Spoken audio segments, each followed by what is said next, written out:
හරි.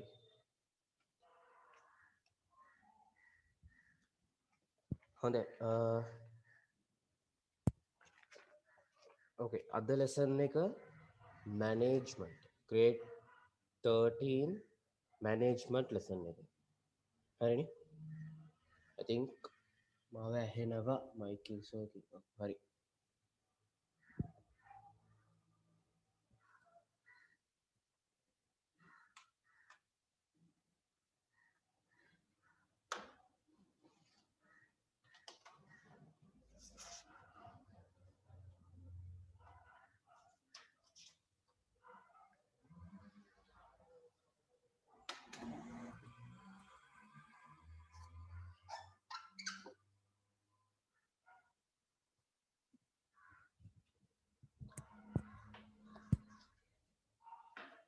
Okay.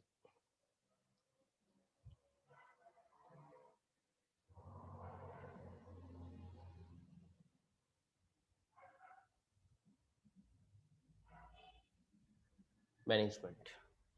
හොඳයි. ඉස්සල්ලාම මොන ලෙසන් එක ගත්තත් ඒකට ඩෙෆිනිෂන් එකක් තියෙනවා. එතකොට බලමු කොහොමද management කියන එකේ ඩෙෆිනිෂන් එක ලියන්නේ කියලා. Management is an effective process of ඒක ඉස්සල්ලාම ලියමු. Management කියන්නේ means an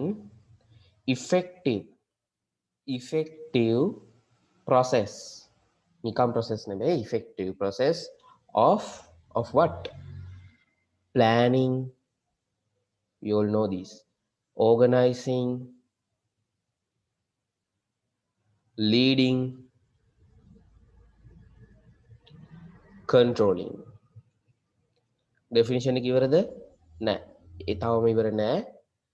මොනවාද? Planning, organizing, leading, controlling what? The resources. The resources efficiently and effectively. That words, two words we need. Management means effective process of planning, organizing, leading, controlling the resources efficiently and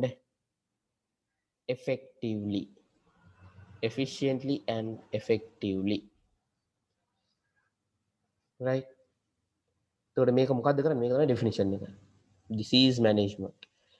ඒකම definition එක තවත් 100% complete වෙන්න නම් we can include to achieve මේ ඔක්කොම කරන්නේ to achieve the goals and objectives of an organization in dynamic business environment. Dynamic means changing time by time, it's changing.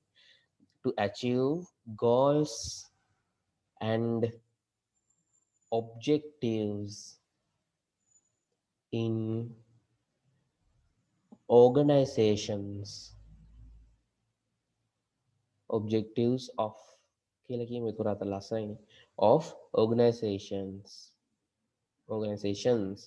in dynamic business environment. Right? Management means an effective process of planning, organizing, leading, controlling the resources efficiently and effectively. Efficiently and effectively to achieve goals and objectives of organization in where?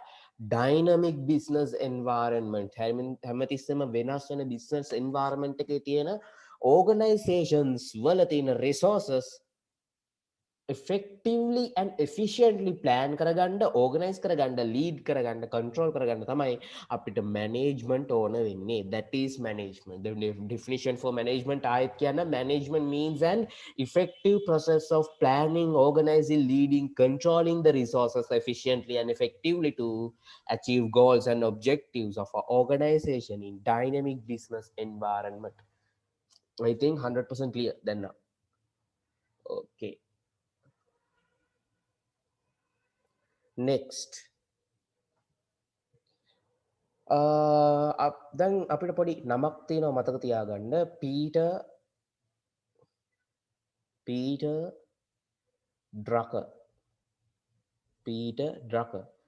මෙයා තමයි this guy is the කවුද මේ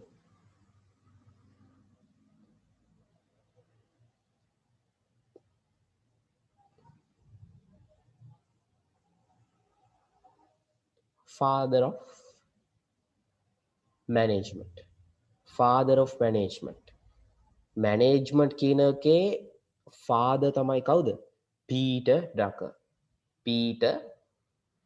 ඩ්‍රකර් මේ වචනේ අමතක කරන්න එපා ඒකයි දිතුම් පාරක්ම ලියලා මේ වගේ පිස්සුවක් වැටෙනවා right ඊළඟට එයා father of management නේ father of scientific management කියලා තව එක්කෙනෙක් ඉන්නවා father of management කවුද father of management Peter Drucker father of scientific management ටිකක් වෙනස් scientific management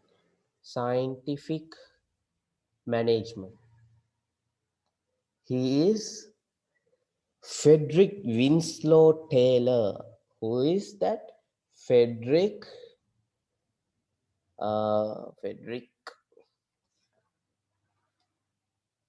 Winslow Taylor Winslow Taylor ඔන්න ඔය දෙන්න father of management කවුද Peter Drucker father of scientific management Frederick Winslow Taylor right those are the two persons we have to keep in our mind හොඳයි ඊළඟට තියෙනවා management process එක පොඩ්ඩක් අපිට ඇඳලා කරගන්න තියෙන්නේ අපි දන්නවා ඕනම එකක් ඕනම බිස්නස් එකක තියෙන්නේ මොනවාද ඉන්පුට්ස් තියෙනවා ඒ ටික දැම්මහම ඇතුළට process කරාම output එකක් තියෙනවා මේ first lesson එකෙත් කතා කරා business එකක total ගත්තොත් කොහොමද කියලා එතකොට දැන් management කියන එකේ inputs කියන එක ඇවිල්ලා මොනවාද resources management කියන එකේ inputs ඇවිල්ලා resources process එක ඇතුළ process කරන්න අපිට ඕන වෙනවා මොනවාද planning processing තමයි මේවා management processes planning organizing leading controlling ඔය ටික ඔයගොල්ලෝ දන්නවා මම ආයෙත් ලියන්න ඕනේ නැහැ හරිද එතකොට අපිට output එක මොකක්ද හම්බ වෙන්නේ අපිට හම්බ වෙන output එක තමයි fulfill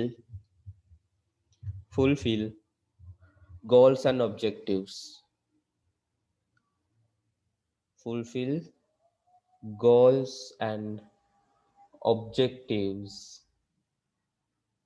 of production fulfill the goals and objectives of production these are the parts හරි මෙන්න මේක තමයි management process එක කියලා කියන්නේ තව පොඩ්ඩක් ඕන ලස්සනට ඇඳලා පෙන්නන්නම් දැනට මම නිකන් කටුවට ගැහුවේ ලස්සනට අඳිනවා කියන මෙන්න මෙහෙමයි අපි අඳිමු මෙන්න මෙහෙම හරිද මේක ඇතුලේ තියෙනවා මොනවාද inputs then ඒක අපි කොහෙටද දාන්නේ inputs is going to like this inputs යනවා process එකට මේකේ තියෙනවා මොනවාද process එක එතකොට process එකෙන් පස්සේ එයා යන්නේ කොහෙටද output එකට process එකෙන් පස්සේ යන්නේ output එකට ඒක ඇවිල්ලා output හරිද එතකොට input කරන්නේ මොනවද අපි දන්නවා අපි input කරන්නේ resources you have to input resources කොට මෙතන management කියන එකේදී අපි දන්නවා මෙතන management process කියවල මෙතන තියෙන අතර management process නේ අපි ඒක දාමු management process නේ management process හරිද management process එකේ mainly අපිට ඕනේ මොනවාද දෙකක් තියෙනවා අපිට කිව්වා keywords දෙකක් efficiency and effectiveness. ඉතින් ඒ words දෙක මම දැන් මෙතනින් දාන්න. efficiency effectiveness කියන දෙකක් තියෙනවා. management process එකේ උඩයි යටයි තියෙන්නේ. effectiveness යට මම දාන්නම් efficiency. හරි නේද? එතකොට මේක ඇතුලේ තමයි මොනවද සිද්ධ වෙන්නේ? ඔය දෙකත් එක්ක ඔය effective and efficiency කියන qualities දෙකක් එක්ක තමයි සිද්ධ වෙන්නේ මොනවාද?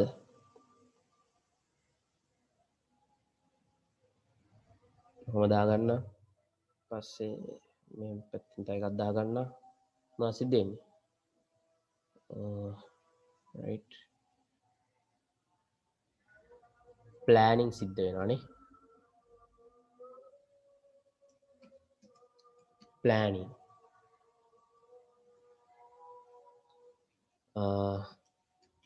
leading එතන දාගන්න organizing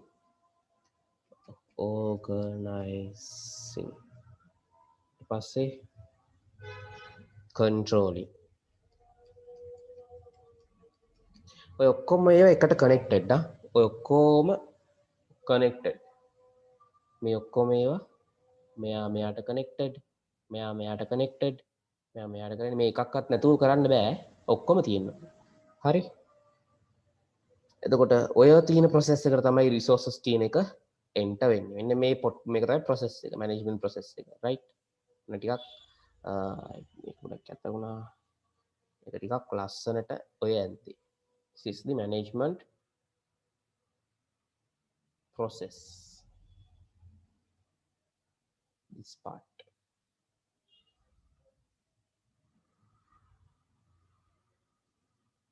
හරිද? එතකොට ඔකට output එක මොකද්ද? ඕකෙන් එළියට යන්නේ මොනවාද? output එක. එතකොට ඒකේ තියෙනවා මෙන්න මේ දේවල් ටික. fulfillment of goals and objectives of productivity. Fulfillment of goals and objectives productivity. Fulfillment of goals and objectives. කියලා දාලා මෙතන තියෙනවා productivity.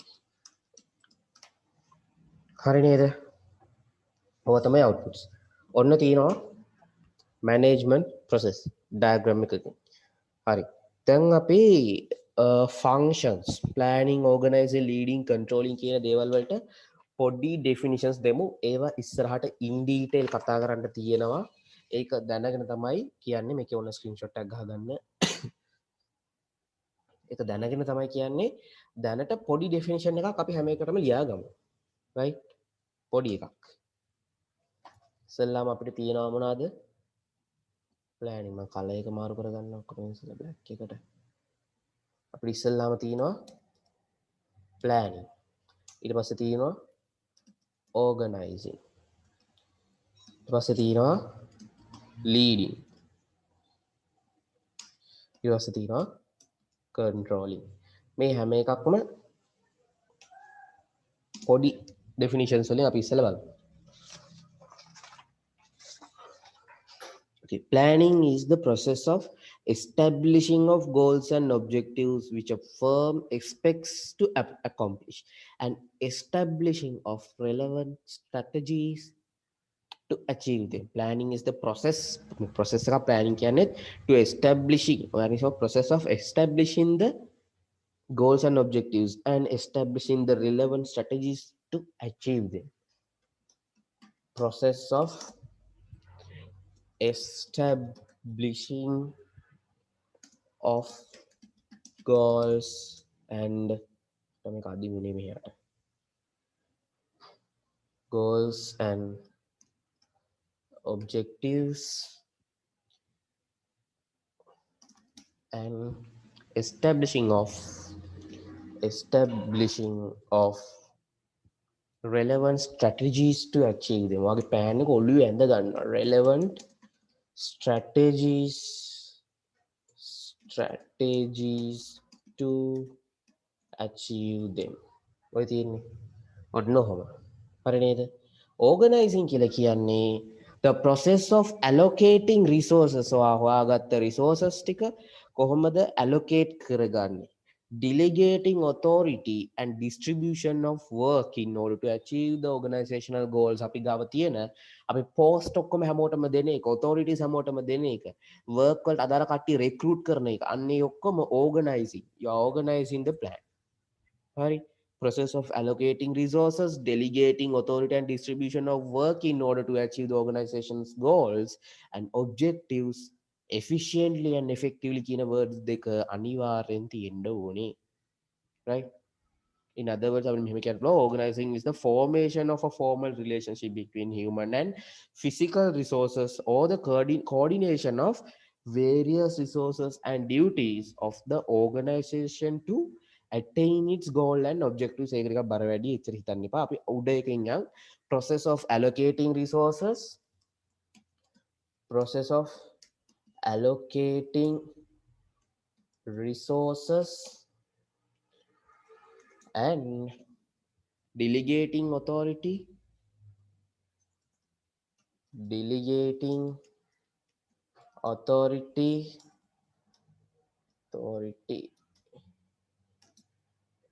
and distribution of work and distribution of work in order to achieve organizational goals efficiently and effectively to achieve what to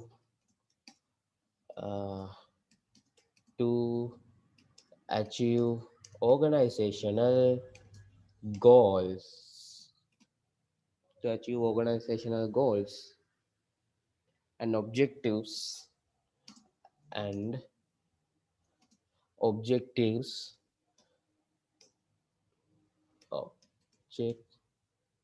තියෙන්න ඕන words දෙක මොකක්ද efficiently and effectively කියන වචන දෙක තියෙන්න ඕනේ. ඔන්න ඔය වචන දෙකත් එක්ක දාලා ලිව්වොත් ඔන්න ඔය තියෙන organization distribution මේකට වඩා හොඳ definition එකක් අපි ඉස්සරහට හම්බෙයි. The process of මරට මේක තියාගන්න ඕනේ.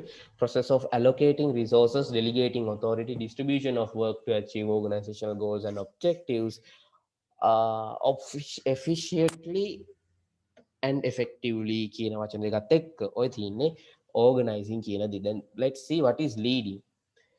Leading, we can say like this. Leading is the process of influencing, motivating, making employees aware of the necessary activities to get them engaged in those activities. අපි කට්ටියව lead කරනවා. අපි මොනවද කරන්නේ? ඒගොල්ලන්ට influence කරනවා, අපි යාලා motivate කරනවා, අපි යාලව necessary activities වලට යොදවනවා. අපි කට්ටියව වැඩ කරන්න ඒ දේවල් වලට lead කරනවා. To achieve what organizational goals and objectives අන්තිමට ඒ ටික දාන්න ඕනේ අන්තිමට නේ මොනවද බලමු process of influencing ඊට පස්සේ motivating and making employees aware motivating and making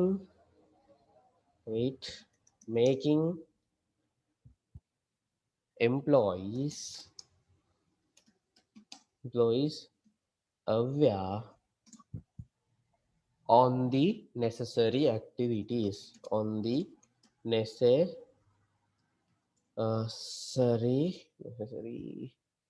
necessary activities to what to achieve අර උඩ තිබ්බ blah blah blah to achieve the organizational goals and objectives process of influencing motivating making employees aware to the necessary activities ඒ ටික තමයි එහෙම තියෙන්නේ okay controlling is the process of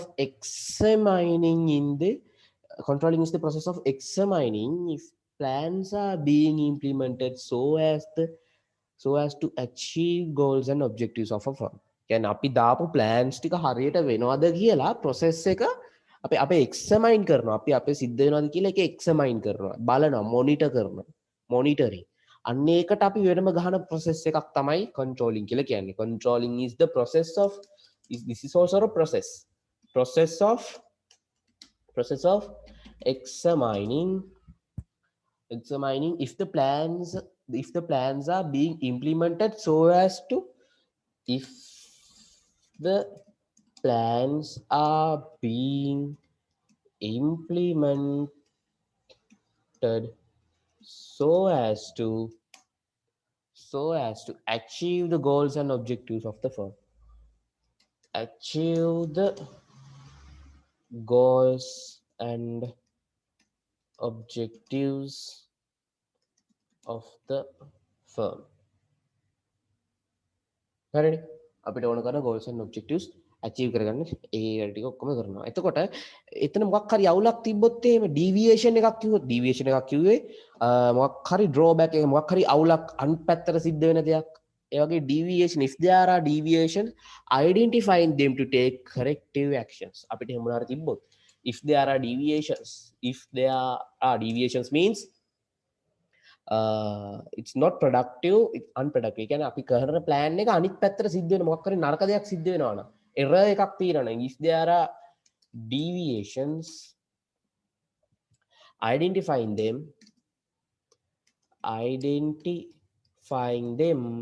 and taking corrective actions. ඒවා හදන්න අදාළ corrective actions අරගන්නවා නම් හරි.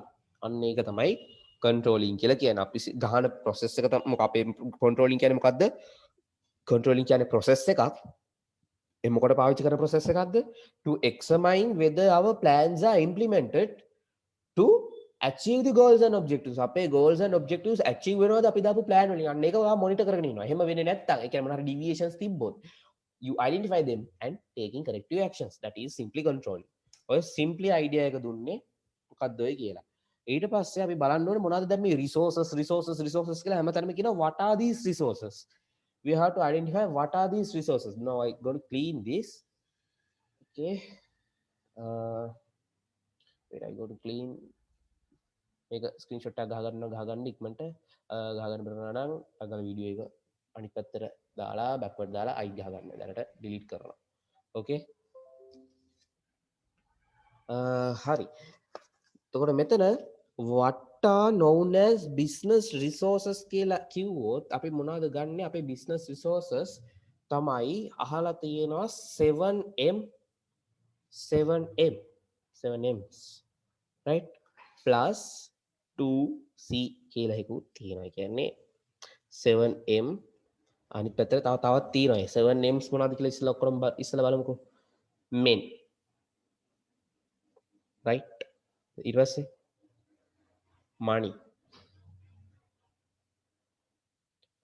ඊට පස්සේ material, raw materials that we need. පස්සේ methods අපි පාවිච්චි කරන. ඊට පස්සේ මොනවද? market අපේ market එක. පස්සේ minute time එක. minute කියලා කියන්නේ time not minutes time minute කියලා අපි මතක තියාගන්න පාවිච්චි කරන්නේ time. Those are the 7M's. So මේ මොනවද මේ 2C's තමයි concepts as well as customers and market same නෑනේ. customers කියන්නේ අපේ බඩු ගන්න එන කට්ටිය. market එක කියන්නේ අපි target කරගෙන අපි බඩු විකනට target කරගෙන ඉන්න ඔක්කොම අල්ලා. right? customers and market not same. හරිනේ? ඔය තමයි business resources. හරි නේද? ඉවර නෑ. මේ තියෙන business resources වල first set එක විතරයි. set 1. තුර මොනවද set 2 එක? business resources වල set 2. එතන ඉන්නවා අපිට මෙහෙම කියන්න පුළුවන්. දැන් මේක ඇවිල්ලා එක විදිය කියන විදිය මේක ඇවිල්ලා තව විදියක්. human resource, physical resource, financial resource, information resource, time resource. මේ අර කලින් කියපු ටිකම තමයි. මේ ඇවිල්ලා තව විදිහක්. human resource, physical resources, material වගේ දේවල්. එතකොට finance, money කියන දේවල්. information කියන්නේ මොනවාද? methods, concepts, those are informations. time this one.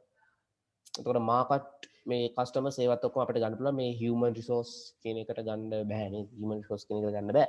කොහොම හරි ඒක මෙතනට එනකොම set 2 කියන එක ඇරිලා අර ටිකම කියන්න පුළුවන් තවත් එක විදියක්. but it's better if you are using this one. හරි business resources කිව්වම මෙන්න මේ ටික පාවිච්චි කරොත් හොඳයි. හරි නේද? okay set 3 එකකුත් තියෙනවා. ඉවර නෑ කරුණේ. set 3 මෙතනින් දාන්න ඒක පොඩි set 3. මොකද set 3 අපි හැමෝම දන්න land labor capital entrepreneurship ඔන්න ඔය ටික ඔන්න ඔය set එක ඕකත් අපිට කියන්න පුළුවන් business resources කියලා. හොඳ detail මේක මොකද්ද මේ set 1 7 names plus 2c 7 names plus 2c men money material method market minute concepts and customers. set 3 කියන එක තමයි හොඳම නැති එක business resources කියලා තමයි land labor capital entrepreneurship කියලා කියන්න පුළුවන්. ඒ වුණාට it's better to use the first set. කොහොම හරි set තුනම අපිට කියන්න පුළුවන් business resources තමයි. ඔය ඔක්කොම business resources. හරිනේ. එතකොට ඊළඟට බලන්න ඕනේ මොකද්ද මේ efficiency and effectiveness කියන words දෙකක් අපි කතා කරානේ. තාම මේ introduction level එකේ ඉන්නේ. අපි දැන් කතා කරා මොනවද words දෙකක් effectiveness කියලා කතා කරා. effectiveness and efficiency. efficiency කියලා තව එකක් කතා කරා. මොකද්ද මේ effectiveness මොකද්ද මේ efficiency? effectiveness එක මතක තියාගන්න පොඩි short method එකක් තමයි doing the right thing. doing the right thing. ඒ කියන්නේ මොකද්ද? හරි වැඩේ කරන්න. don't do wrong things. ඔයා හරි වැඩේ කරන්න. efficiency means doing things right. doing things right. doing things right කියන්නේ මොකද්ද? කරන වැඩේ හරියට කරන්න. right? effectiveness means hari de karanna, do the correct thing. Efficiency means do the things right. ඒ කියන්නේ හරියට කරන වැඩේ හරියට කරන්න. ඔයා කරන වැඩේ ඉස්සෙල්ලා effectiveness ඔයා හරි වැඩේ කරන්නත් ඕනේ. ඒ වගේම කරන වැඩේ හරියට කරන්නත් ඕනේ. ඔය දෙකම තියෙන්න ඕනේ. දෙකම එකතු වුණාම මොකද්ද වෙන්නේ?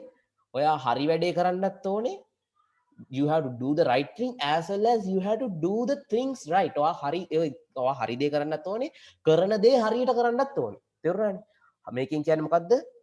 Choose to do the correct things. ඔයා හරි දේ විතරක් කරන්න තෝරගන්න. මේකෙන් කියන්නේ මොකද්ද? Do the things right. කරන වැඩේ හරියට කරන්න. Efficiency.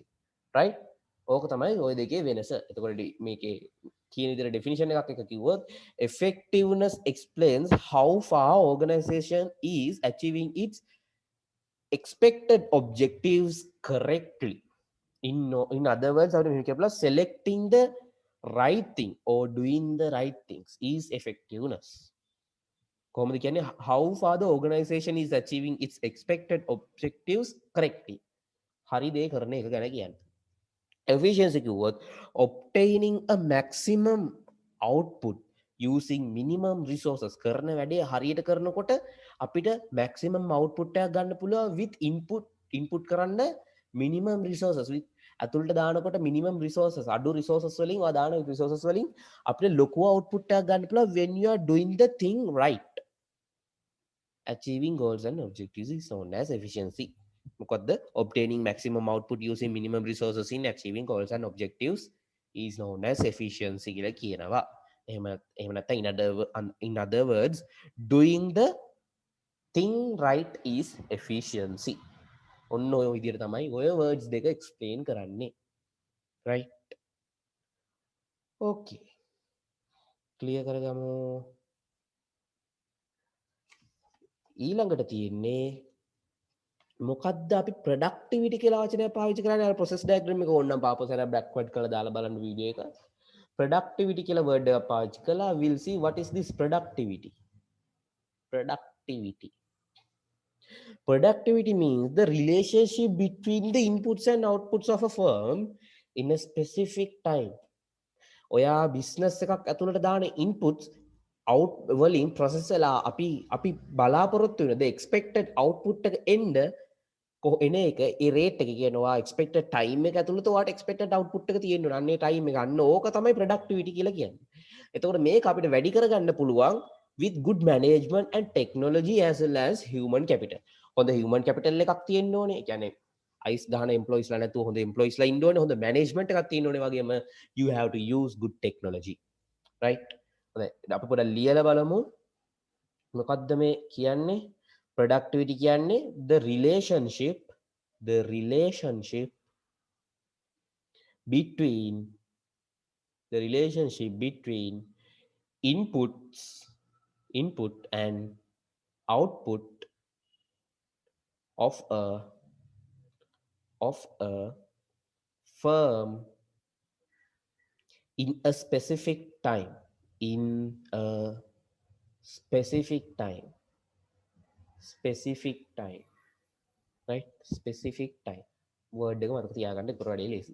Relationship between inputs and outputs of a firm in a specific time, right? එතකොට මේක productivity කියන එක අපි කොහොමද increase කරගන්නේ? How to increase the productivity? How to increase? බලමු. මේකට අපිට ඕන කරන දේවල් මොනවද? Good management එකක් තියෙන්න ඕනේ. We need good management. To increase the productivity we need good management. Then to increase the productivity we need good technology. Latest technology පාවිච්චි කරන්න ඕනේ. Good technology as well as human capital. Human capital ගැන අපිට ගාව මිනිස්සු ඉන්න ඕනේ. ඒ වගේම ඉන්නේ කම්මැලිව වෙන්න බෑ. හොඳ මිනිස්සු වෙන්න ඕනේ. එතකොට මේ ටික වැළුවම අපිට පොඩි ඉක්වේෂන් එකක් හදාගන්න පුළුවන් නේද? බලන්න. අපි දාන අවුට්පුට් එක අපි බලන්න ඕනේ කොච්චර ටයිම් එකකින්ද එළියට එන්න ඕනේ කියලා. ඒ කියන්නේ රිලේටඩ් අපි ඉන්පුට්ස් දානවා, අවුට්පුට් දානවා, ප්‍රොසෙස් එකට යන ටයිම් එක අන්න ওই දේවල් වලින් අපිට ප්‍රොඩක්ටිවිටි එක හදාගන්න පුළුවන් නේ. එහෙනම් අපි මෙහෙම කිව්වොත් අපිට ඉක්වේෂන් එක හදාගන්න පුළුවන්. productivity is equal to output divided by consumed input. හරිද? output එක divided by inputs. ඔන්න productivity. This is the productivity. Time කියන එක මෙතනට මේ ඉක්වේෂන් එක මෙතන දාලා නැහැ. මෙහෙම තමයි අපි දාන කියන්නේ ටයිම් කියලා ගන්න මෙහෙමයි. අපි දිගටම මුළු බිස්නස් එකක් දාද්දි අපිට ඒක කැල්කියුලේට් කරගන්න ඉන්පුට්ස් දානවා දිගටම දානවානේ. ඒක අවුට්පුට්ස් උත් දිගටම එනවා. එතකොට එහෙම බැලුවොත් අපිට මේක කඩා ගන්න තැනක් නැහැ. අන්න ඒ නිසා අපි ටයිම් පීරියඩ් එකකට වෙන් කරගන්නවා. අවුරුද්දක් නම් අවුරුද්දක. මේ මාසයක් නම් මාසයක්. මේ මාසෙට දාපු ඉන්පුට්ස් මේ මාසෙට ආපු අවුට්පුට්ස්. output divided by input equal the productivity of the business. ඔන්න ඔය විදිහට අපි කියන්න පුළුවන්. මේ මාසෙට දාපු ඉන්පුට්ස් කියලා අපිට වෙන් කරන්න.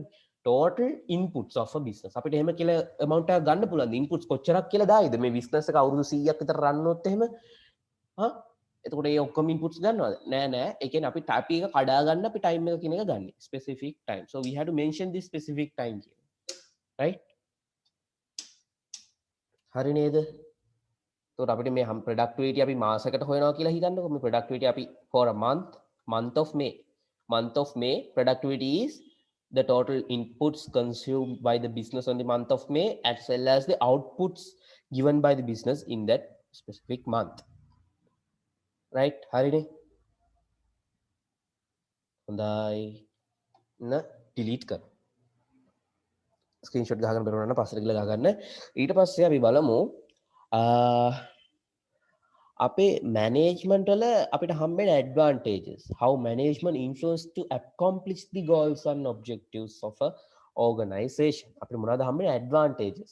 එහෙම නැත්නම් how management does influence the accomplishment. අපිට කොහොමද අපේ goals and objectives අපේ goals and objectives වලට යන්න help කරන්නේ හොඳ management එකක්. අපි බලමු there are several advantages. To maximize profits. අපිට හොඳ management වලින් to maximize profit. We can maximize profit. හොඳ management තිබ්බොත් අඩු inputs ඒ වගේම වැඩි outputs එනවා. ඒ කියන්නේ we can maximize the profit to fulfill what? To fulfill social welfare.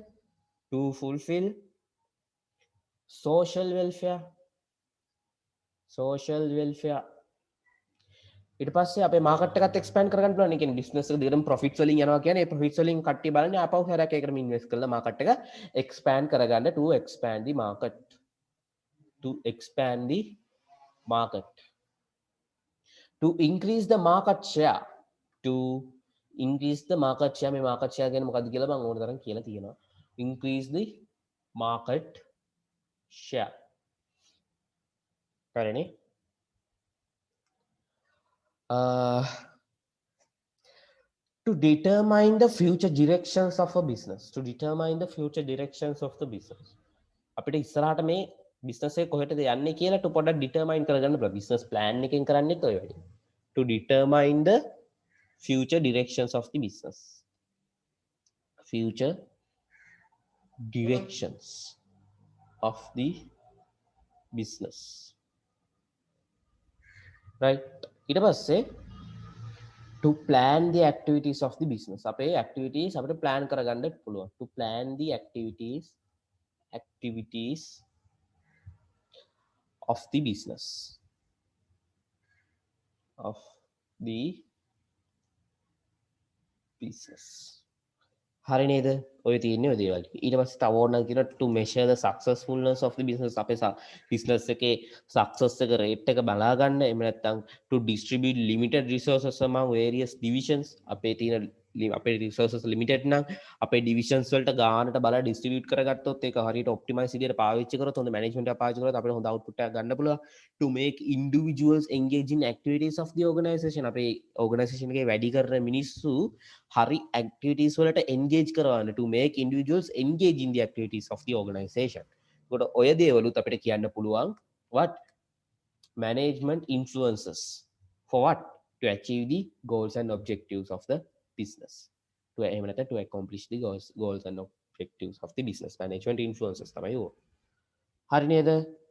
දැන් බලමු. දැන් අපි දන්නවනේ advantages, importances බලමු. importances කියන්නේ ඉතින් මේවම තමයි ඇත්තම අපිට ඕනේ. වෙන්නේත් ඕකනේ. advantages ඕක නා ඕකම තමයි අපිට ඕනේ. but we'll see මොනවද මේගොල්ලෝ කියන්නේ කියලා. okay, screenshot ගාගන්න. මං ගියා importance වලට. එතකොට importance කියලා ගත්තොත් ඒක යටතේ ඉස්සෙල්ලාම අපේ main importance එක ලියලා ඉන්න එපා. to achieve හැමතිස්සෙම කියනවා to achieve organizational goals and objectives. To achieve, දැන් මේක පුරාම කිව්වා to achieve organizational goals and objectives successfully. එකක් දාමු successfully. හරිද? අකුරු කතා ගණන් ගන්න එපා කියනවනේ. To utilize limited resources efficiently and effectively. To utilize limited resources efficiently and effectively. අරක කිව්වයින් පස්සේ ඊළඟට එන ඒ දේ මොකද්ද? අර වචන දෙක. අර words දෙක. ඒක තමයි most important ඊළඟට. efficient, effectiveness. To utilize, අපි efficiently මොනවද මේ effectiveness and efficiency කියන වචන දෙක අතරම ඉන්නේ මොනවද? To manage the resources නේ. To utilize resources efficiently and effectively. අමාරුද? No, cannot be. ඊට පස්සේ අන්තිමට අර definition එකේ තියෙන දේවල් නේද මේක දැන් කියාගෙන යනවාට තේරෙනවනේ. එහෙනම් අන්තිමේ මොකද්ද? Dynamic business environment කියලා මම කිව්වේ. Dynamic business environment. So the last one is to respond to what the dynamic business environment successfully. To respond dynamic business environment successfully. හරි නේද? ඔය තියෙන්නේ importances mainly. ඕකත් ඇරෙන්න අපිට ඕන කියලා to assure the long term existence of the business, facing the competition, to face problems successfully, to take correct decisions. ඒවා ඕගොල්ලෝ දැනගෙන කියන්නේ ඔළුවේ තියෙන්න ඕන දේවල්. මොනවාද? long term existence, facing competition, facing problems successfully, taking correct decisions කියන ටික ඕගොල්ලෝ සාමාන්‍ය management කෙනෙක් නම් ඔයා දැනගන්න ඕනේ මොනවාද manager තියෙන්නේ. problem solve කරන්න, competition face කරන්න, ඒ වගේම business එකේ long term existence එක, හරි decisions ගන්න එක, taking correct decisions. ඔන්න ඔය ටික කියන්න දේවලුත් නෙවෙයි, ලියන්න දේවල් නෙවෙයි. ඔය ටික තමයි ඔතන ස්ක්‍රීන් එක දාලා තියෙන තමයි main importances. අර ඔකට යටින් ඔයාලා ආන්සර් එකක් ලියද්දි ඔකට යටින් අනිත් ටිකත් ලිව්වනම් ආයේ complete.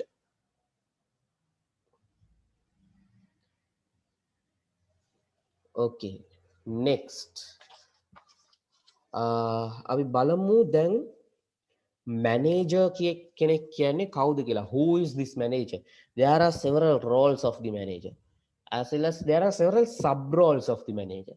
ඒ sub roles වල several functions තියෙනවා. මොන දැන් මම කිව්වේ මේ මොන බහුතිකත් කිව්වේ කියලා බලන්න ඇති. main role manager කියලා ගත්තොත් එහෙම manager කෙනෙක් කියලා ගත්තොත් එහෙම දැන් management ගැන කතා කරන්නේ දැන් කතා කරන්නේ managers ලා ගැන. managers ලාට main roles තියෙනවා. managers ලාගේ මොනවද තියෙන්නේ? මේව මොනවද? අපි දාමු මෙතන main role. main role.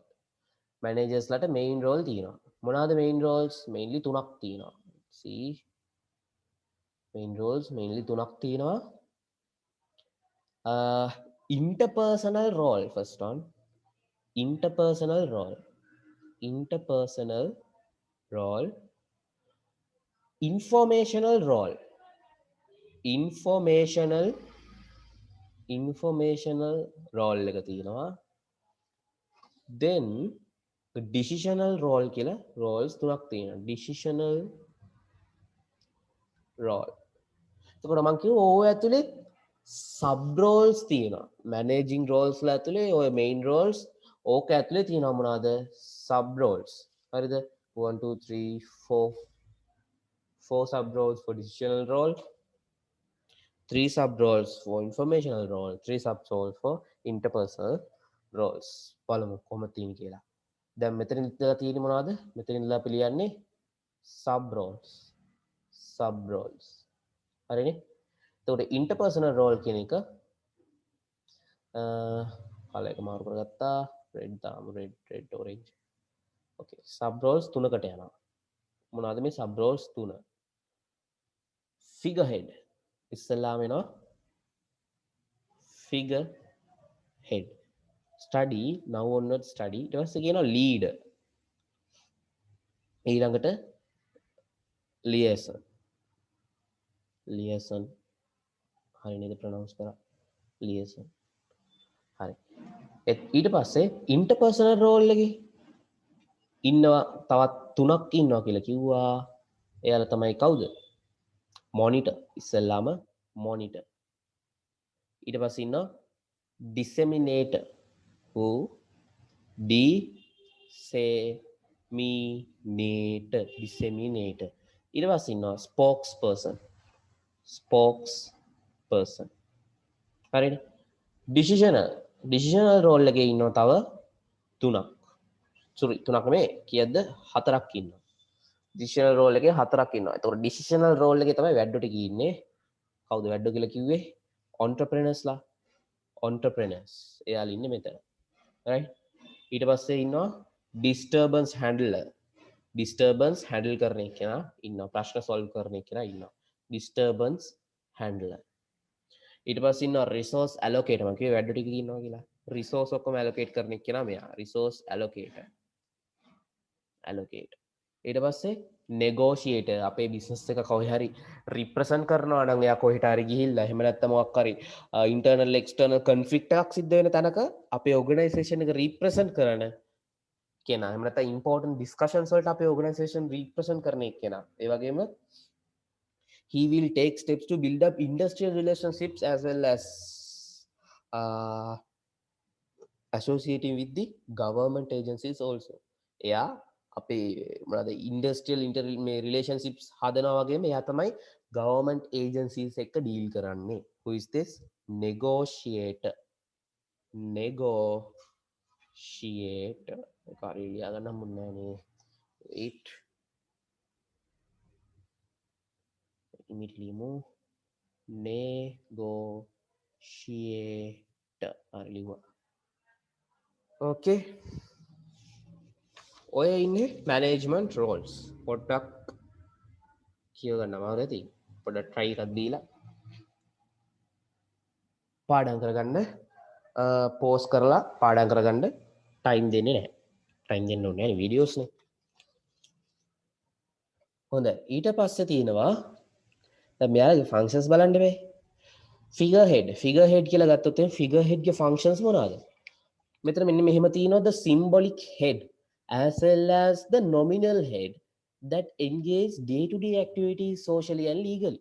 අපේ business එකේ day to day activities වලට as a symbolic head as well as a nominal means නාමිකව වගේම එයා හෙඩ් කියලා එයා තමයි ඉන්නේ අපේ වැඩ ටික කරන්න socially legally වැඩ ටික කරන්න welcoming guests signing the legal documents meeting address කරන වැඩ ඔන්න එයාගේ වැඩ කරන්නේ ෆිගර් හෙඩ් කියන්නේ පෙන්නන කෙනෙක් වගේ ඉතින් එයා තමයි උඩින් පෙන්නන කෙනා නෙමෙයි යාට තියෙනවා අර දේවල් කරන්න මැනේජින් වැඩ තියෙනවා කරන්න ඒ උනාට එයා මේන්ලි අර දේවල් වලට තමයි ඉන්නේ ලීඩර් කියලා ගත්තොත් එහෙම එයා කරන්න මොවාද එයා ලීඩ් කරනවා මං කිව්වා ලීඩින් වලදී මොකද තියෙන්නේ මොටිවේටිං ඩිරෙක්ටිං සබ්බෝඩිනේට්ස් employees තමයි එයාගේ යටතේ ඉන්න කට්ටිය subordinates in order to achieve the organizational goals and objectives ඒ වචන ටික අපි හැමතිස්සෙම දන්න වචන ටිකනේ දැන් ඒ ටික හැමතිස්සෙම අගට දාන්න පුරුදු වෙන්න මේ මැනේජ්මන්ට් කියන lessons වලදී අන්තිමට to achieve the organizational goals and objectives කියන ටික දාන්න පුරුදු වෙන්න මෙයා මොකද්ද කරන්නේ leader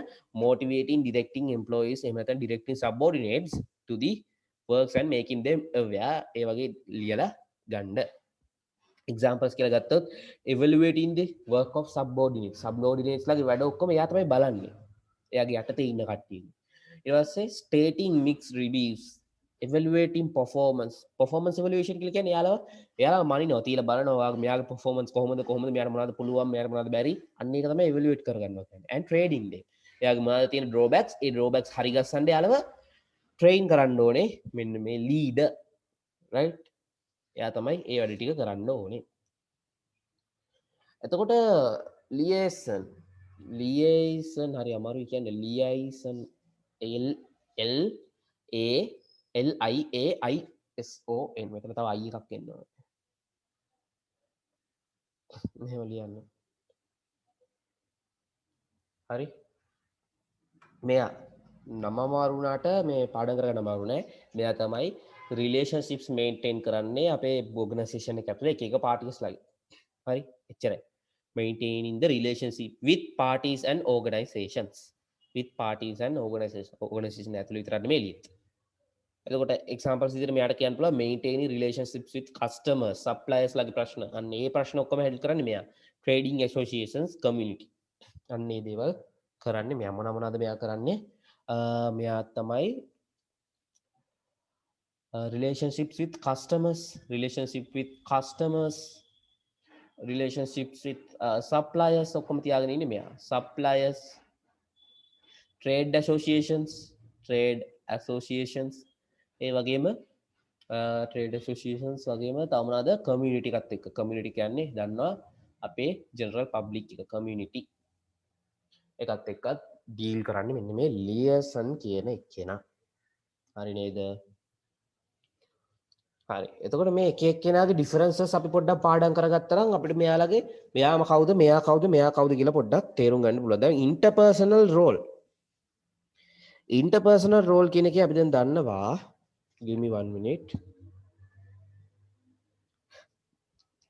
interpersonal role කියන එකේ ඉන්නවා figurehead leader liaison figurehead කියලා කියන මකුවා symbolic head as well as a nominal head that engage in day to day activities socially and legally symbolic head as well as a nominal head that engage day to day activities socially and legally ඔය විදිහට definition එක කිව්වනම් හරි මම definition එක මෙතන ලියන්න යන්නේ කියන එකෙන් එහෙම පාඩම් කරගන්න මොකද මේ lesson එකේ පාඩම් කරන්න තියෙන දේවල් ගොඩයි හරිද example එකක් විදිහට ගත්තොත් figure head කියන්න පුළුවන් welcoming guests signing legal documents addressing meetings වගේ ඊට පස්සේ leader කියන්නේ එයා තමයි motivating and directing subordinates in order to achieve the goals and objectives of our organization එතකොට එයාට අපි කිව්වා මොකද්ද evaluating the works of subordinate training කරනවා stating mixed reviews evaluating performance වගේ දේවල් කරන්නේ කවුද leader liaison කිව්වා ඒක අමාරු නෑ maintaining relationships with various parties and organizations කියන වචනේ තමයි එයාගේ definition එක. එයා මොනවද කරන්නේ? එයා relationships හදනවා various parties කිව්වේ කවුද? customers, suppliers, trade associations, community කියන parties තමයි mainly liaison interact වෙන parties. and ඒගොල්ලෝ තමයි interpersonal roles. දැන් ඒක ඉවරයි. interpersonal roles. ඉවර නිසා මේක පොඩ්ඩක් box out කරලා දාන්න. හරි. ඊට පස්සේ informational role. ඒක ඇතුළේ ඉන්නේ කවුද? monitor, disseminator, spokesperson. Monitor, disseminator, spokesperson. කවුද මේ monitor? monitor කියන්නේ ඇත්තම කිව්වොත් monitor කියන්නේ අපේ පන්තියේ monitor කොයි වගේද හැසිරෙන්නේ? අන්න ඒ වගේ තමයි searching. වැරදි හොයනවා. Searching and getting various internal and external information and that helps to understand the environment and organization well. මේ monitor කියන එක නම් මොකද කරන්නේ? Searching and getting various internal and external information. මෙයා තමයි information හොයන්නේ. monitor කර කර හොයනවා. information හොයනවා. searching information internal as well as external. Okay, to understand the environment. එයාට ඕනේ කොහොමද මේක සිද්ධ වෙන්නේ කියලා ඉස්සලා understand කරගන්න. understand the environment and the organization well. එතකොට මෙයා තමයි written newspapers, annual report, verbal discussions with planners, customers and other managers ඔන්න ඔය වගේ වැඩ කරන්න කියන්නේ. newspaper articles ඔක්කොම ලියන ඒ දේවල් ඔක්කොම ගෙනල්ලා ඒ වලන එක annual report එක verbal discussions ඔක්කොම plan කරන වැඩ customers ලයි අනිත් managers ලයි ඒ වගේ දේවල් තමයි.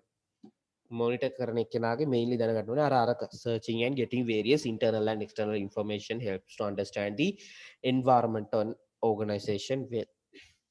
environment and organizations well. හොඳයි. බලමු මේ disseminator කියන්නේ කවුද කියලා. Disseminator is the person who is distributing the information which has been taken internally and externally among the internal members of the organization to make correct decisions. ආයෙත් මම කියන්නම් distributing the information which had been taken internally and externally among the internal members of the organization to make correct decisions.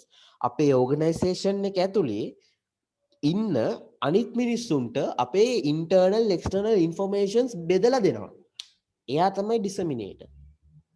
monitor විල informations හොයාගන්න එක්කෙනා. disseminator තමයි informations දෙන්න ඕන informations ටික බෙදලා දෙන එක්කෙනා. එතකොට එයා සාමාන්‍ය shareholders ලගේ meetings වල telephone calls reports වගේ දේවල් වල වැඩ කරන එක්කෙනා. හරි නේද? disseminator කියන්නේ කවුද? distributing information which has been taken internally and externally. අපේ internal information as well as external information distributing among internal members of the organization to make correct decisions. අපේ ඇතුලේ අපි එළියට දෙන්නේ නැහැ. ඇතුලේ ඉන්න කට්ටිය තමයි අපේ information අපි බෙදාගන්නේ to what? To do the correct decisions, to make correct decisions. He is the disseminator. Spokesperson. Who is the spokesperson?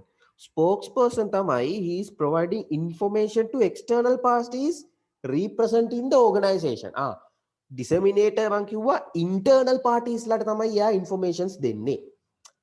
Spokesperson තමයි අපේ business එකකින් external parties ලට information දෙන්නේ representing our business. ඒ කියන්නේ මේ නිකන් අපේ තියෙන ඔක්කොම informations නිකන් leak කරලා දෙනව නෙවෙයි.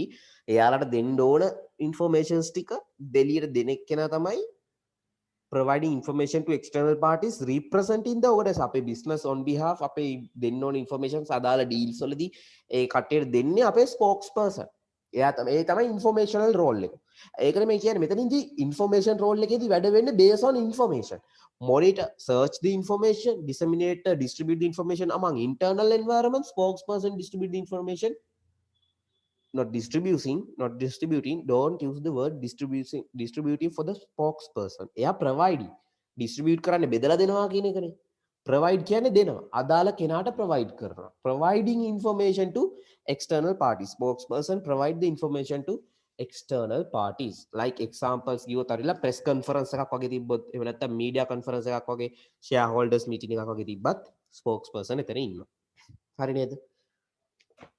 decisional role මම කිව්ව ඔන්න තමයි වැඩ ටික ඉන්නේ. ඇත්තම interpersonal කියන එකේ ඇත්තටම අර handle කරන ඒ දේවල් ටික figure head කියන්නේ අර in pain ඉන්න ඒ වගේම symbolic head වගේම nominal head නේ. එතකොට leader කෙනෙක් කියන්නේ මිනිස්සුන්ව හරියට ඒ අදාළ තැන් වලට දාන එක්කෙනා.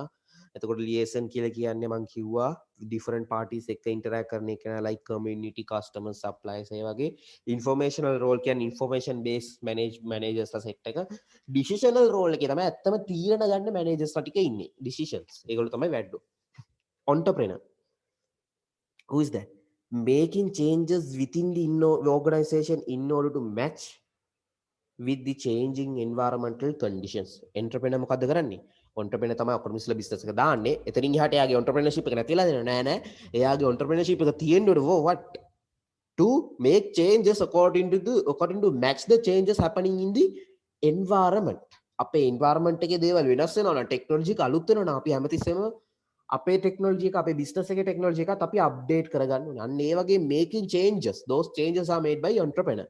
Making changes within the organization in order to match with changing environmental conditions.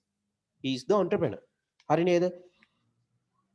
Disturbance handler, taking actions to face unexpected situations successfully. එච්චරයි. එයා මොනවද කරන්නේ? එයා unexpected situations ආවම ඒවට face කරන්න ඕන විදිහ එයා ඒකට අදාළ මේ එයා ඒකට තමයි ඉන්නේ. මොකක් හරි ප්‍රොබ්ලම් එකක් ආවම ඒක වචනෙම තියෙනවා. අපිට අමුතුවෙන් පාඩම් කරන්න ඕනේ to take actions to face unexpected situations successfully. Disturbance handler. Resource allocator, එකත් වචනෙම තියෙනවා. කවුද මේ resource allocator කියන්නේ? Allocating resources among various departments of the organization. Just that's it. Resource allocator කියන්නේ allocating the resources among various departments of the organization. You are right. Negotiator කියන්නේ මොකක්ද කියලා මම එක ලියද්දිම කිව්වා ආයත් කියන්න acting as a arbitrator in the events of internal and external conflicts. Arbitrator කියන්නේ නිකන් මැදිහත් කරුවෙක් කියලා ඒක solve කරන්න ඉන්න එක්කෙනා. Media, as a mediator, he's going to solve the problems, solve the conflicts, representing the organization. He's representing the organization. Acting as an arbitrator. Arbitrator means that arbitrator in the event of internal and external conflicts, representing the organization as organizations at important discussions. වැදගත් discussions වලට negotiate තමයි අපේ අපේ හිතන්න government එකෙන් මේ discussion එකක් meeting එකක් arrange කරලා තියෙනවා කියලා. එතකොට ඒකට ගොඩක් බිස්නස් මන්ස්ලා එනවා කියලා. එතකොට අපෙන් යවන්න ඕනේ negotiator කෙනෙක්. තේරුණානේ? අපෙන් යවන්න ඕනේ එක්කෙනා තමයි negotiator. එයා තමයි represent කරන්නේ අපේ business එක. Like that. Example, taking steps to build up industrial relationships. එයා තමයි අපේ මේ business එකේ ඉතින් industry එකේ අනිත් companies එක interact වෙලා industrial relationships හදාගන්න එක්කෙනා වගේම associating with government agencies. එයා තමයි government agencies එක්ක associate කරන්නේ. Negotiator. ඔන්න informational roles ගැනත් කිව්වා. Informational roles ගැනත් කිව්වා. Decisional roles ගැනත් කිව්වා. Those are the roles. You can take time to study this.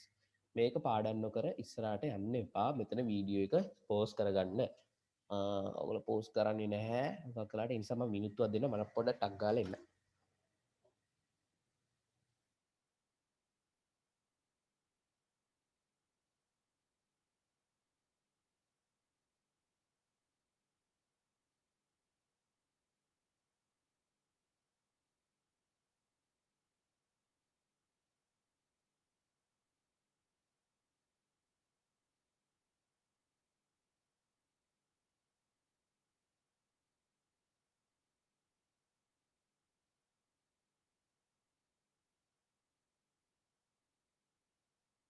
Okay, time දුන්න ඇති.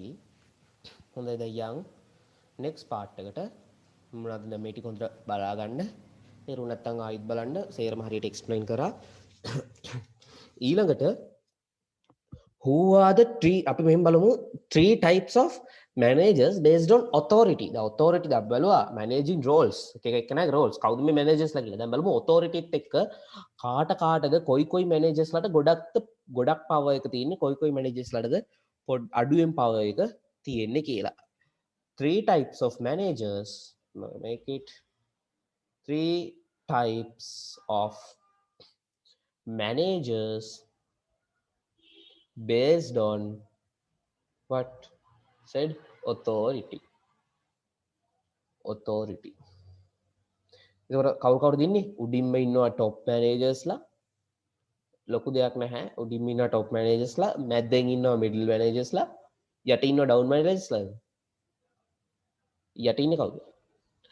උඩින් top managers, middle managers, යට ඉන්නේ first line managers. First line managers.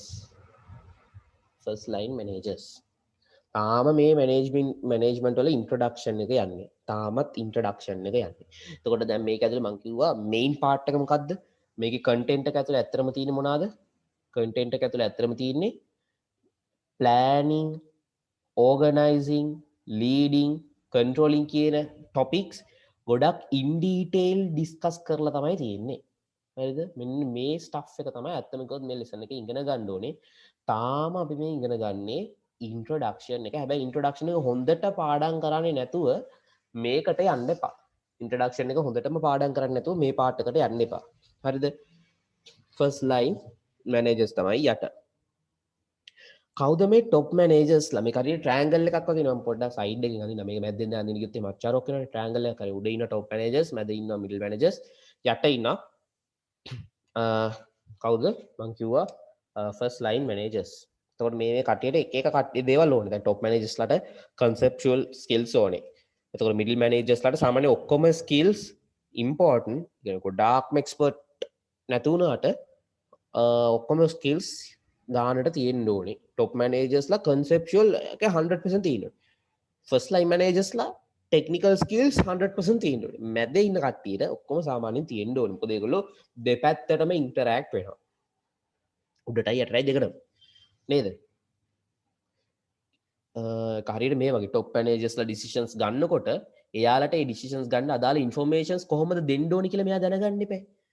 ඒ වගේම ෆස්ට් ලයින් මැනේජර්ස්ලා ටෙක්නිකල් කියන්නේ ටෙක්නිකල් කියන අපේ ඔපරේෂන්ස් ඔක්කොම රන් කරනකොට ඒව ගයිඩ් කරන වැඩත් ඔක්කොම මෙයාලා කරන්න එපා. ඒ ගයිඩ් කරලා ඒවයින් රිපෝට්ස් අරගෙන මෙයාලා මෙයාට දෙන්නේ.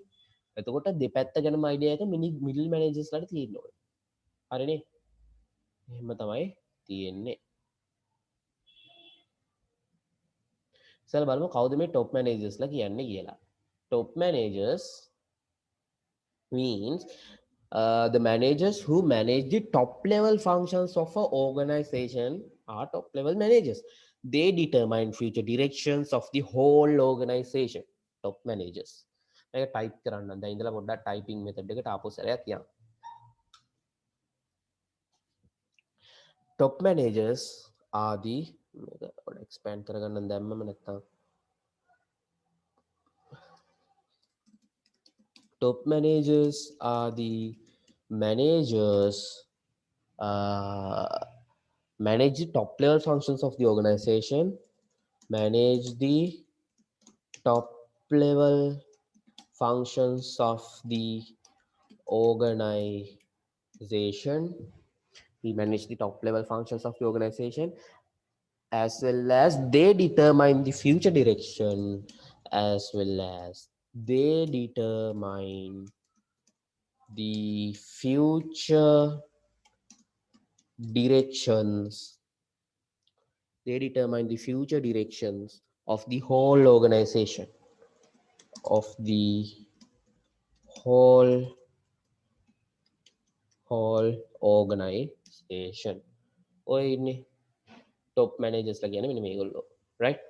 බලමු කවුද මේ middle level managers ලා කියලා. ඔක්කොම ඉස්සෙල්ලා අර අර්ථ ගැන තවත් in detail යන්න කලින් middle level managers ලා who performs as heads of main divisions of the departments. එයාලා තමයි main departments වල heads ලා of an organization are known by this, and managers who transform the strategic decision to develop managers who transform the strategic divisions developed by the top managers into operational decisions required for the first level managers. උඩින් දෙන decisions ටික හරියට තේරුම් අරගෙන යට ඉන්න කට්ටියට එයාට අදාළ විදිහට මේ ඩිසිෂන්ස් ටික දෙනවා. What? Managers who transform the strategic division developed by the top level management into operations decisions required for the first line managers. එතකොට මේගොල්ලෝ තමයි responsible for the functions performed by the first line managers. First line managers ලගේ functions වලට responsible ඇවිල්ලා second line නෙමෙයි මේ middle managers ලා. හරිනේ? එතකොට යාලට වෙන වෙනම functions තියෙනවා. උඩ කට්ටිය කරන top level managers ලගේ functions තියෙනවා, mid level managers ලගේ functions තියෙනවා. To go for the functions before we have to identify who those මේ කට්ටිය කවුද කියලා අඳුරගන්නේ who are those. එතකොට මෙහෙමයි. Middle managers අපි definition එක ලියමු perform heads of main division or perform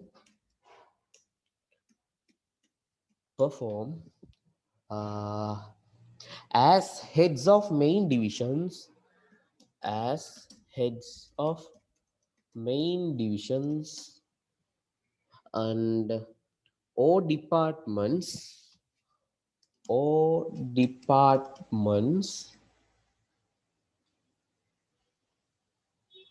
or departments and of an organization, of an organization ඉවර නැහැ මේගොල්ලෝ තමයි they transform they transform strategic divisions developed by the top managers ලානේ develop කරන්නේ strategic divisions. They transform the strategic decisions developed by the top managers into operations decisions required for the first line managers, into operations decisions required by the first line managers. First line managers.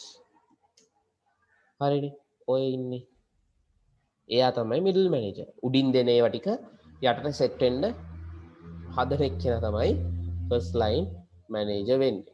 හරිනේ erase this rubbish. Okay. First line manager කියන්නේ එතකොට ඒකත් බලමු. දැන් කට්ටිය functions ටිකත් අපිට කතා කරන්න තියෙනවා. Wait for it. Function වලට කලින් මේ කවුද කියලා දැනගන්න බෑ. First line managers are the managers who directly contact with non-managerial employees. First line managers ලා කෙලින්ම employees ලාත් එක්ක interact වෙනවා. අර එයාලා management එකේ authority උඩ ඉඳලා යටට. එහෙම තමයි එන්නේ. එතකොට first line managers are the managers who directly contact with non-managerial employees and are in the first line of the organizational structure. ඒගොල්ලෝ ඉන්නේ first line එකේ organizational structure එකේ first line එකේ are known by this. එතකොට ඒක තමයි කරන්නේ. මහලුකු දෙයක් නෑ. Managers who directly interact with non-managerial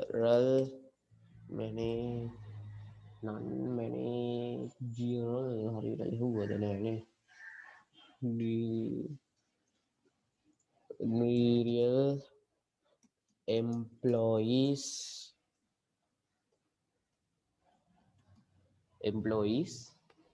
non-managerial employees එච්චරයි. ඒකට තව කියන්න පුළුවන් and are in the first line of the organization structure and they are in the first line of the organizational structure. අපේ organizational structure එකේ first line එකේ තමයි යාලා ඉන්නේ. එතනින් එහාට යට තියෙන්නේ ඔක්කොම employees ලගේ technical operational side එක. හරිද? management side එක උතන ඔය ටික තමයි. එතකොට මේ හැමෝටම අදාළ තියෙනවා functions. ඒ වගේ මේ හැමෝටම අදාළ වෙන skills තියෙනවා. Let's see. දැන් හරිනේද? එතකොට දැන් මේ ටික ඔක්කොම ගන්නවා පස්සේ මම කිව්වා content එක තව වීඩියෝ එකකින් එවන්නම්. මේක තමයි management වල තියෙන first part එක. එතකොට මේකෙන් අතන ගොත් හරි භාගයක් මේ වෙද්දිත් ඉවරයි. හරි භාගයක් කියන්නත් බෑ නිකන් කාලක් වගේ ඉවරයි. quarter lesson එකේ. හරිනේ. හොඳයි. අපි බලමු මොනවද මේ functions කියලා. top managers ලාට තියෙනවා මෙන්න මේ වගේ functions. Like establishment of goals and objectives of the organization. එයා තමයි අපේ organization එකේ goals and objectives establish කරන්නේ. මේක ලියමුනේ. Let's use the color brown. මේ top managers ලාට තියෙන functions මොනවද? මෙතන මෙහෙම දාලා ලියන්න. establishing goals and objectives. එයා තමයි goals and objectives establish කරන්නේ of the organization. හරිනේ. Determine the strategies and policies. එයා තමයි determine කරගන්නේ strategies. Determining strategies and policies උත් එයා දාන්නේ. Deciding the overall process. එයා තමයි decide කරගන්නේ overall process එක. Deciding overall process. And as well as he's the one monitoring the activities of middle level managers. එයාගේ යට ඉන්න කට්ටියගේ activities monitor කරන්නේ top managers. Monitoring the activities of middle level managers. Middle level managers. හරි නේද? ඔය තියෙන්නේ එයාගේ functions. එතකොට බලන්න middle manager මොනවද තියෙන functions? He is the one coordinating between top level managers and middle level managers. Coordinating between top level managers and first line managers. ඒක තමයි උඩ කට්ටියගේ යට කට්ටියගේ coordinator වගේ. Coordinating between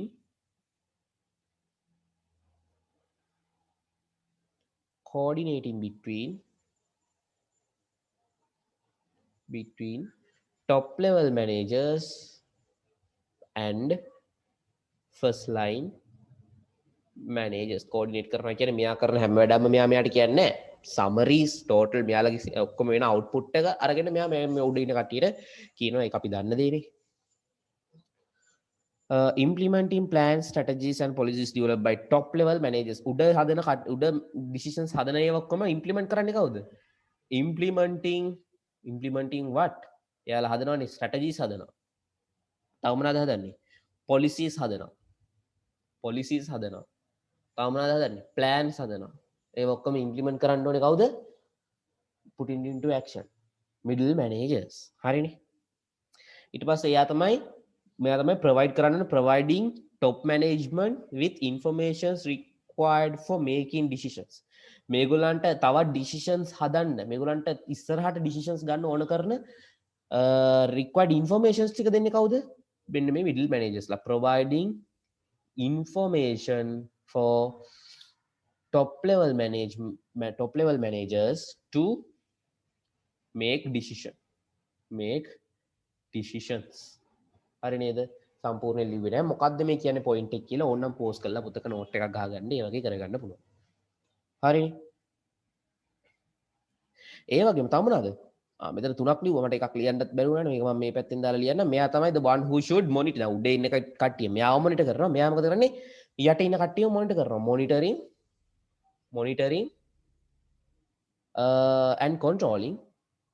monitoring and controlling activities of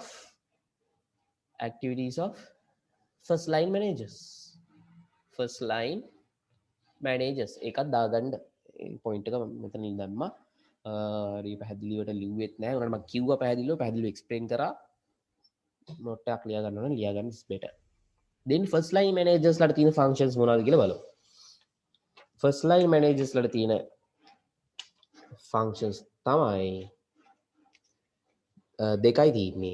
implementing the plans and orders of the top and middle level management. මොනවද දෙකයි තියෙන්නේ කිව්වා? implementing උඩ ඉන්න දෙන්නගේම plans කවුද මේ implement කරන්න ඕනේ? මෙයා තමයි. implementing the plans and orders of the top and middle level managers. Orders of the top and middle level managers. හරි. ඒක තමයි කරන්න ඕනේ. ඊළඟට monitoring and controlling the යාගේ යට කට්ටිය non managerial employees. Monitoring and controlling who? Monitoring and controlling non managerial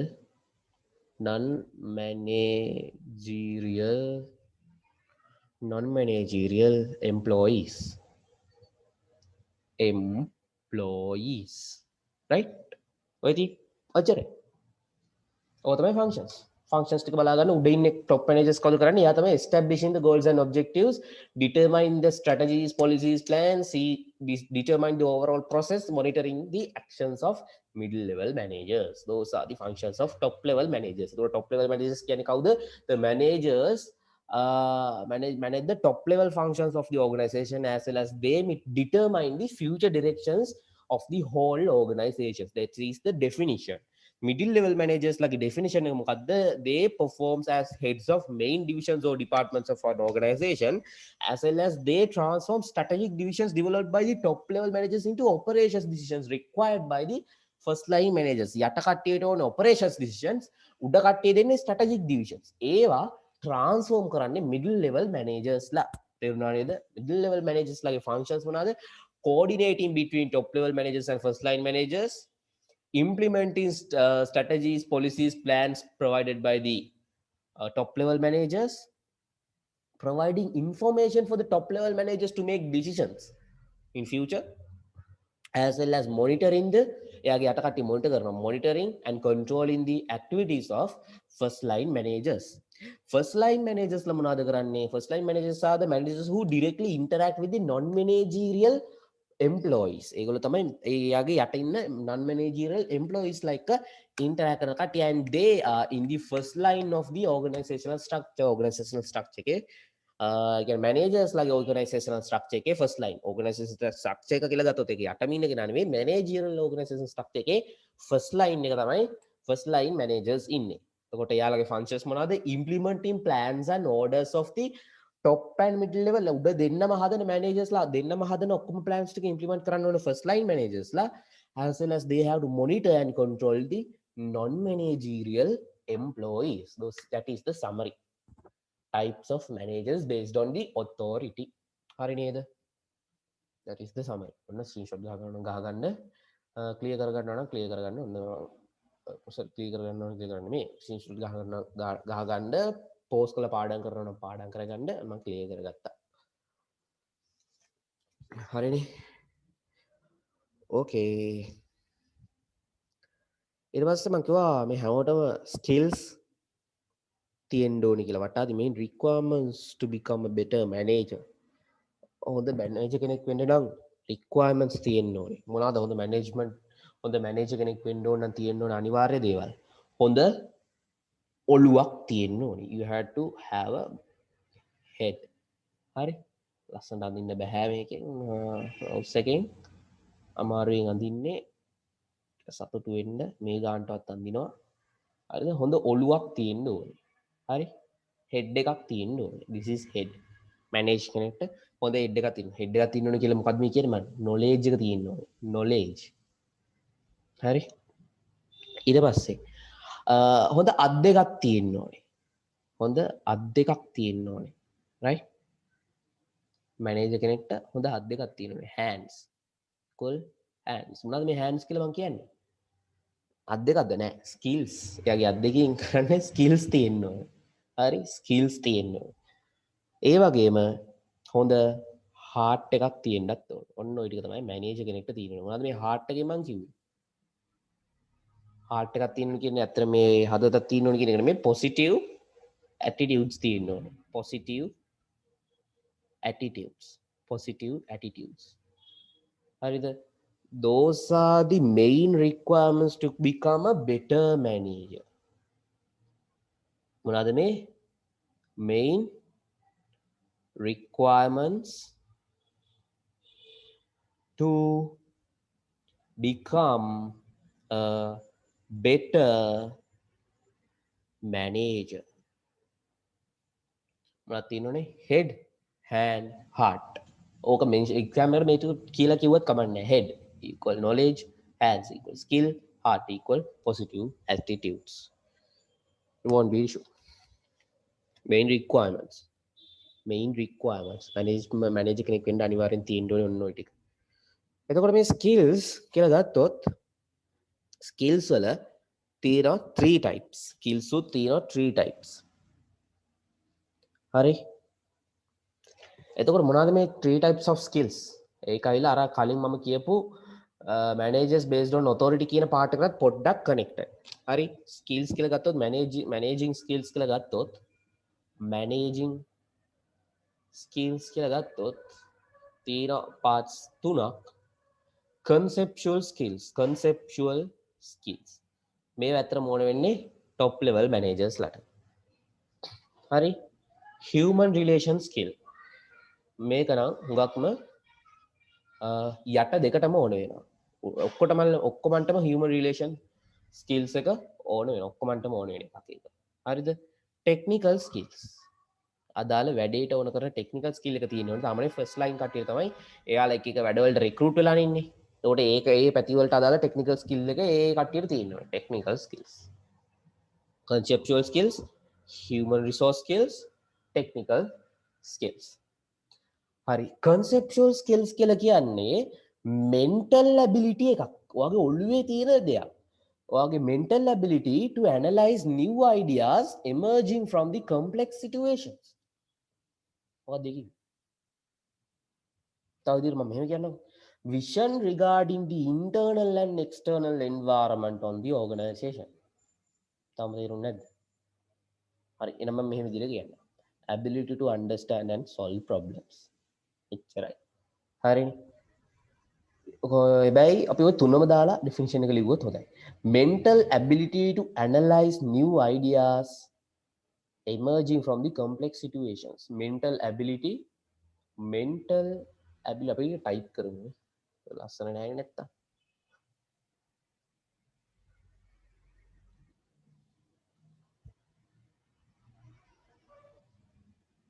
එච්චරක් ඇති. okay, mental ability to analyze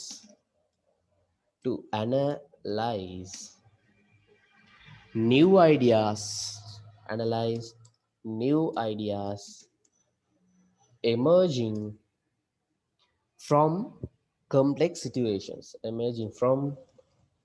complex කියන්නේ complicated සංකීර්ණ situations.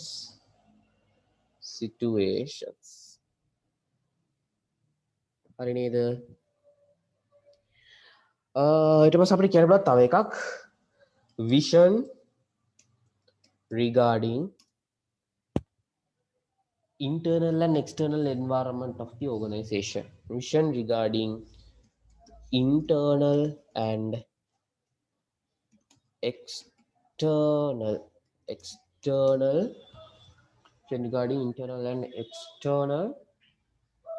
environment of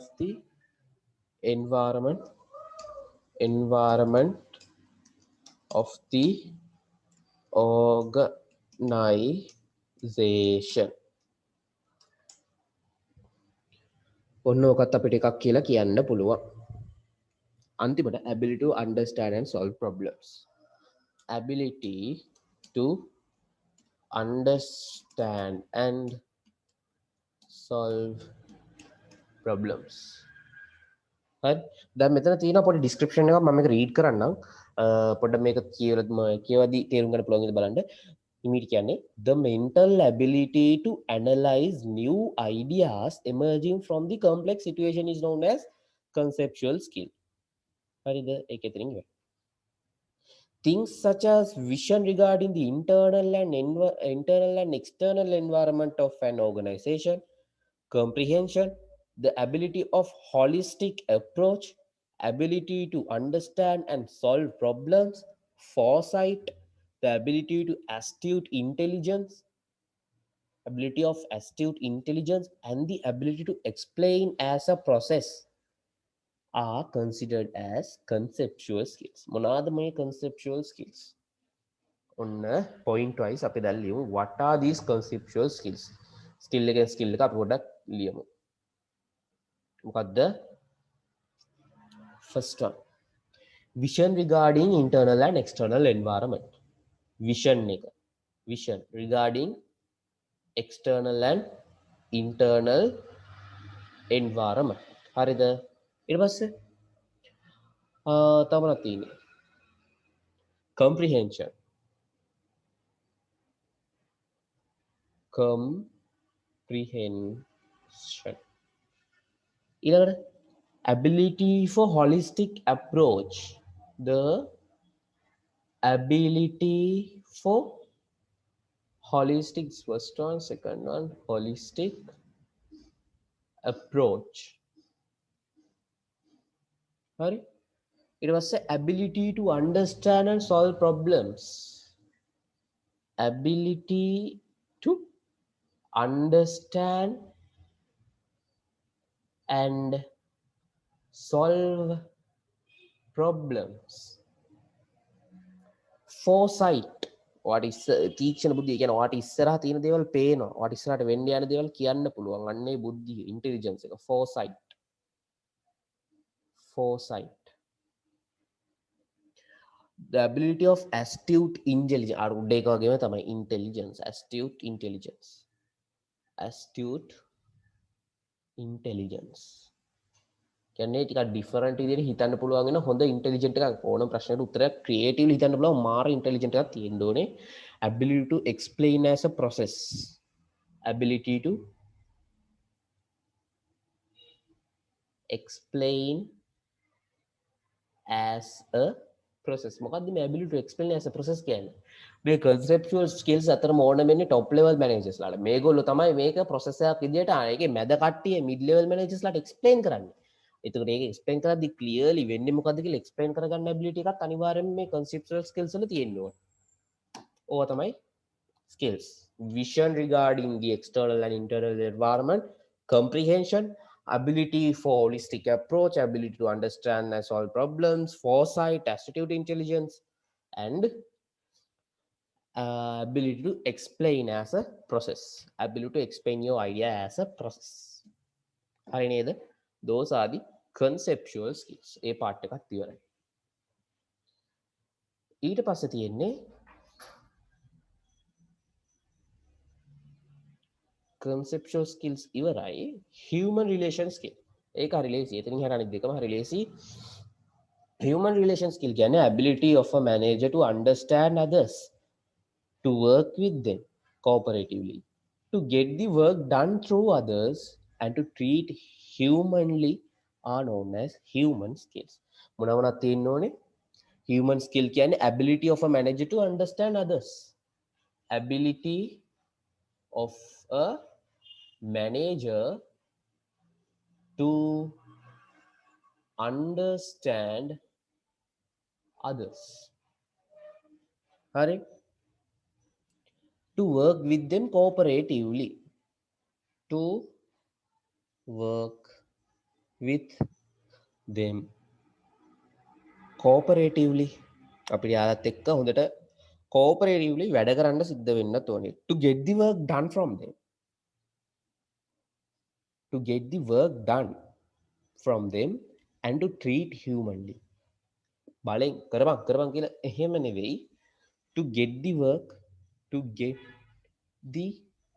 work done from them and treat them humanly. හොඳින් කියලා වැඩේ කරගන්න මලපයින් නැති වෙන්නේ කියන්න පුළුවන් වෙන්නත් ඕනේ. Treat them humanly. ඔය ටික තමයි human skills, human relation skills කියලා කියන්නේ. Human skills කියලා කියන්නේ. Right? Those are human skills කියලා කියනවා. Human relation skills කියලා කියනවා. No matter මේ වැඩෙත් ඉවරයි. Screenshot ගන්න නම් ගාගන්න. මොනවද human skills කියන්නේ? Ability of a manager to understand others, work with them cooperatively, as well as to get the work done from them with treating humanly. මොනවද මේ technical skills? everything explain කරන්න අවශ්‍ය නැහැ. ඒ අදාළ වැඩේට අදාළ skill එක තමයි technical skill කියන්නේ. එතකොට ඒක ඒ වැඩේට හොඳම knowledge එක තියෙන්න ඕනේ technical skill එක. කියන්නේ යා කරන්නේ මොකක් හරි එයාගේ වැඩේ ඇවිල්ලා system development නෑ. ඒ ගැන හොඳම exclusive knowledge එකක් එයාට ඒ ගැන තියෙන්න ඕනේ. ඒ යා එක ෆීල්ඩ් එකකට ෆ්‍රේම් වෙලා ඉන්නේ. අපි ඔක්කොම මේ මොනවද අපේ এডুকেෂන් සිස්ටම් එකෙන් ගොඩක්ම දෙන්නේ ටෙක්නිකල් ස්කිල්ස්. එතකොට අපි යන්නේ මෙන්න මේ third first line manager set එකට තමයි යන්නේ. අර උඩ එකට යන්නේ නම් ඒ ෆ්‍රේම් එකෙන් එළියට ඇවිල්ලා අර අනිත් දේවල් සයිට් එක, බුද්ධිය, ඉන්ටෙලිජන්ස් වගේ දේවල් හදාගන්න ඕනේ, conceptual skills හදාගන්න ඕනේ ඊටත් වඩා උඩට යන්න. ඊටත් වඩා ඕනර්ස්ලා වෙන්න. එහෙම නැත්නම් බිස්නස් ඕනර්ස්ලා ඒ කට්ටිය උඩම කට්ටිය වෙන්න නම් ඔක්කොටම වඩා ඒක ඇවිල්ලා මාර කපටියෙක් වෙන්න ඕනේ. ඒකල වෙනම එකක්. හරි. එලන් මාස් ගත්තොත් කියන්න බෑ හොඳ මිනිස්සෙක් කියලා. ඔය බොරුවට කියන්නේ හොඳ මිනිස්සෙක් කියලා. හොඳ මිනිස්සෙක් නෙවෙයි. හරි. එතකොට කවුද අනිත් එක්කෙනා FB හදපු එකනා කවුද? මාක් සකර්බර්ග්. මාක් සකර්බර්ග් Facebook එකෙන් කොච්චරනම් එයා කොහොමද හොඳට හිතලා තියෙනවා එයා ගාව ඉන්නවා මිනිස්සු. මිනිස්සු එක තැනක ඉන්නවා නම් ඒ බලන්න එයා කොහොමද ඒකෙන් ප්‍රොෆිට් එක ගහන විදිය. එන කපටි ඔක්කොම. ජෙෆ් බෙසොස් මේ ඔක්කොමල්ලා I think සුපිරි වැඩ තමයි.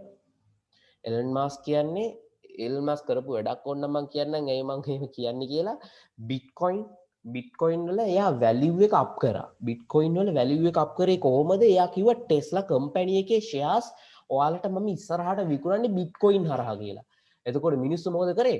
ඔක්කොමල්ලා ගිහලා බිට්කොයින් අරගත්තා. බිට්කොයින්ස් කියන්නේ ක්‍රිප්ටෝකරන්සි එකක්. බිට්කොයින් අරගත්තා. බිට්කොයින් හැමෝම ඇවිල්ලා මේ බිට්කොයින්ස් අරගන්නකොට බිට්කොයින් වල කරන්සි එකේ වැලියු එක මොකද කරන්නේ? ගොඩාක් උඩ යනවා. ගොඩාක් උඩට යන්න පටන් ගත්තා. එහෙම උඩට යන්න පටන් ගත්තන් පස්සේ මොකද්ද කරේ? මෙයා ගාව තිබිච්ච එලන් මාස් ගාව තිබිච්ච සේරම බිට්කොයින්ස් ටික එයා සල්ලි කරගත්තා. එහෙම සල්ලි කරගෙන මෙයා මොකද කරේ? අන්තිමට කිව්වා එහෙම කරගෙන මොනවද කිව්වේ? අන්තිමට කිව්වා මේ එහෙම සල්ලි ගන්න බෑ. ඒ කියන්නේ අපේ ෂෙයාර්ස් දැන් දෙන්නේ බිට්කොයින් වලින් නෙමේ සල්ලි වලින් කියලා. එතකොට බිට්කොයින් එක අවසරයට ඩවුන් යවුවා. බිට්කොයින්ස් කියන එක ওই විදිහට උඩ යට යවන්න පුළුවන් වුණා මේ එලන් මාස්ට ට්විටර් එකේ මැසේජ් එකක් දාලා තමයි ওই දේ ඔක්කොම කරේ. නිකන් ට්විටර් එකේ ඔහේ දානවා එයාගේ අයිඩියා කියන තරම් නිකන් ඔහේ මැසේජ් එකක් දානවා හැමෝටම පේන පබ්ලික් ඉස්සරහට මගේ ෂෙයාර්ස් ඔක්කොම මෙහෙම ගන්න පුළුවන්. ඒක දැක්ක ගමන් මිනිස්සු ටික මොකද කරන්නේ? මේ ඔක්කොම බිට්කොයින් ටික උඩ යනවා. ආයෙ අර කනිත් පැත්තට ට්වීට් මැසේජ් එකක් දානවා. ආයෙත් පහළ යනවා. ට්විටර් මැසේජ් එකකින් බලන්න එලන් මාස් කොහොමද බිට්කොයින් සෙල්ලමක් ගැහුවේ කියලා. like that. මැනේජින් ස්කිල්ස් වල අන්තිම ස්කිල් එක කිව්වේ නෑ ටෙක්නිකල් ස්කිල්ස්. so මේ ටෙක්නිකල් ස්කිල් කියලා කියන්නේ අතන මොකක්ද ඕනේ? අපිට එක්ස්ක්ලූසිව් නොලෙජ් එකක් ඕනේ. we need exclusive knowledge. we need exclusive knowledge. experience එක ඕනේ. අනිවාර්යෙන් experience එකක් තියෙන්න ඕනේ. නිකන් අපට කියන වැඩ කරන්න බෑ. as well as the ability. What ability? Ability that a manager should possess to conduct a function in a specialized field. Ability that a manager should possess. Monada to conduct a function in a specialized field. Conduct a function in a specialized fields. හරි. එතකොට ඔය ටික තමයි කියන්නේ. ඔය ටික එකතු කරලා ඔයා හදාගන්න ඩෙෆිනිෂන් එක ඕන්න ඔය ටික තමයි කියන්නේ ටෙක්නිකල් ස්කිල්ස් කියලා. ටෙක්නිකල් ස්කිල්ස් අර උඩ ලියලා තියෙන්නේ. කොහොමද කියන්නේ the exclusive knowledge, experience and the ability that a manager should possess to conduct a function in a specialized field are known as technical skills. The exclusive knowledge, experience, the ability that manager should possess to conduct a function in a specialized field is known as technical skills. ඔහොම තමයි definitions ලියන්නේ. හරි නේද? හොඳයි. එහෙනම් මේ ටික clear කරගන්නම්. පෝස් කළා මෙතන මේ ටික පාඩම් කර නොකර ඉස්සරහට යන්න එපා. just study this. හරි. එතකොට දැන්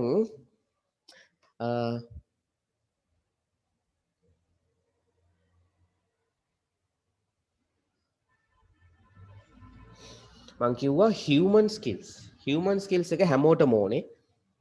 first line managers directly connect with the duties of the employees. ඒ නිසා ඒගොල්ලන්ට වැඩිපුර ඕනේ technical skills. first line managers කියන්නේ යට කට්ටියනේ.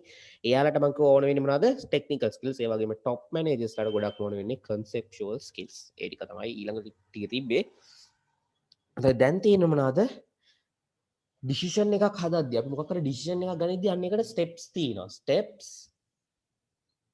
in decision making steps in decision making ඔක්කොම කරන්නේ ඔය මැනේජර්ස්ලා ඩිසිෂන්ස් හදන්නේනේ decision making වල steps මොනවාද first ඔක්කොටම ඉස්සෙල්ලා decision එකක් අපි හදන්නේ මොකක් හරි problem එකකට ඒ නිසා we should identify the problem we have to identify the problem clearly හරිද ඊට පස්සේ we have to analyze the problem අපිට problem එක analyze කරගන්න වෙනවා we have to analyze the problem after we analyze the problem එක ලියලිමුකෝ analyze the problem ඊට පස්සේ මේක problem එකට අපිට මේ problem එක analyze කරගත්තා පස්සේ අපි හොයන්න ඕනේ මේකට දෙන්න පුළුවන් උත්තර ගොඩක් හොයන්න ඕනේ. ඒ කියන්නේ උත්තර එකක් නෙමෙයි. එක solution එකක් තියාගෙන හරියන්නේ නැහැ. We have to find several alternative solutions. එකක් හරි වැඩි වුණොත් එකක් හරි කරගන්න බැරුණොත් එහෙම තව alternative solution එකක් තියෙන්න ඕනේ. ඒක කරගන්න බැරුණොත් තව alternative solution එකක් තියෙන්න ඕනේ. We have to make several solutions. හරි? එකක් හදලා හරියන්නේ නැහැ. එක problem එකකට solutions කිහිපයක් ඔළුවේ තියෙන්න ඕනේ. නැත්තම් හරියන්නේ නැහැ. Formatting of alternative solutions. හරි? කිහිපයක් ඔළුවේ තියෙන්න ඕනේ. then අපි එතකොට ඉස්සල්ලාම දැන් අපි ගාව ඔළුවේ උත්තර කිහිපයක් තියෙනවා as first we have to make into action the best one හරිද so we have to select the best one selecting අපිට හොඳ මේක තෝරලා ගන්න ඕනේ selecting the best alternative හොඳ මේක තෝරලා ගන්නවා තෝරලා අරගෙන මොකද කරන්නේ making a plan to implement the best alternative අපි ඒක implement කරගන්න plan එකක් හදා ගන්නවා making a plan to implement the best alternative හොඳ මේක දැන් තෝරගත්තා ඒක අපි action එකට දාන්න implement කරගන්න හොඳ plan එකක් හදනවා ඊට පස්සේ මොකද කරන්නේ evaluate කරගන්න ඕනේ evaluation and feedback අපි ඔක්කොම plan එක හදලා ඒක දුන්නායින් පස්සේ අපේ කට්ටිය එක දානවනේ employees ලා එක දානවනේ ඊට පස්සේ මොකද කරන්න ඕනේ evaluate කරගන්න ඕනේ evaluation and feedbacks අපි අරගන්න ඕනේ feedbacks අරගෙන ඒකේ තියෙන errors උත් හදන්න ඕනේ evaluation and feedbacks ඕවා තමයි steps 1 2 3 4 5 6 හයක් තියෙනවා steps in decision making ඒ වගේම ඔය managers-ලාට දැන් තියෙනවා මෙහෙමයි challenges කියලා දෙයක් තියෙනවා ඒගොල්ලන්ගේ business management කරද්දී යාරටත් එනවනේ ප්‍රශ්න යාරට ප්‍රශ්න කියන්නේ personal ප්‍රශ්න නෙමෙයි management problems එනවනේ ඒවත් manage කරගන්න මොනවද challenges කියලා අපි දැනගන්න ඕනේ managers ලාට තියෙන challenges ඔක්කොටම ඉස්සෙල්ලා you have to study this තව පාරක් එක recap එකක් කරන්න ඉස්සෙල්ලාම problem එක හොයා ගන්නවා ඒක අපි analyze කරගන්නවා ඊට පස්සේ අපි ඒකට alternative solutions ගොඩක් දා ගන්නවා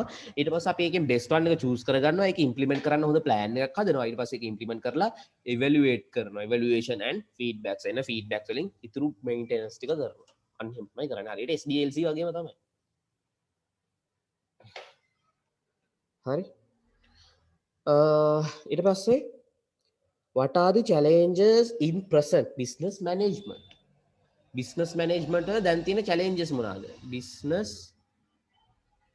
management වල දැන් තියෙන challenges in business management දැන් තියෙන challenges මොනවාද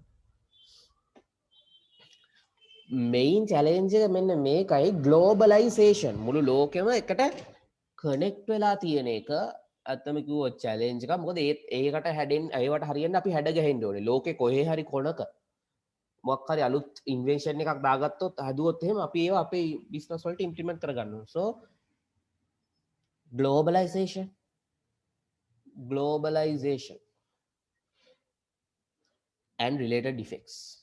and related effects හරි ඊට පස්සේ තව මොනවද globalization එකත් එකක් technological advances and changes technology කියන එක හැමතිස්සෙම change වෙන එකක් ඒක අපිට එක විදිහකට තියෙන්නෙම නැති දෙයක් ඒකට ඒකත් ඇවිල්ලා එක challenge එකක් technological advances හැමතිස්සෙම advance වෙනවා අපිත් advance වෙන්න ඕනේ අපිත් හැමතිස්සෙම අලුත් දේවල් ඉගෙන ගන්න ඕනේ managers-ලා හැමතිස්සෙම අලුත් දේවල් ඉගෙන ගන්න ඕනේ and changes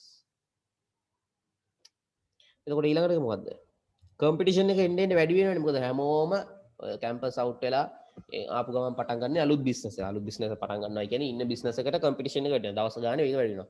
high competition from local, high competition from local and global businesses. අපේ ලංකාවේ උන් විතරක් නම් කමක් නැහැ. දැන් මේ global, as a result of globalization we have to face the competition with global businesses also. දැන් ඊළඟට ඔය ඔක්කොමල්ල බිස්නස් රන් කරනකොට මොකද්ද තියෙන්නේ ඊළඟ ප්‍රශ්නේ? ඔක්කොමල්ල raw materials ටික අරගන්නවා. then ඊළඟ එතකොට මොකක්ද දෙන්නේ? scarcity එකක් එනවා. හිඟයක් නැහැ. raw materials අඩුයි. scarcity of raw materials. scarcity of raw materials. ඒකත් පොඩි ප්‍රොබ්ලම්, පොඩි නෙමෙයි, ඒකත් ලොකු ප්‍රොබ්ලම් එකක් මැනේජර්ස්ලට මැනේජ් කරගන්න. ඊට පස්සේ corporate social responsibilities. social responsibility BSR, business social responsibilities ඔක්කොම මේන්ටේන් කරගන්නත් ඕනේ මැනේජර්ස්ලා නේද? එතකොට ඒකත් එයාලට චැලෙන්ජ් එකක්. ඒ අර උඩ ඔක්කොමත් එක්ක අස්සේ මේකත් කරන්න උනාම වදයක් නේ. corporate social responsibility. responsibility හරියට ආවේ නෑනේ.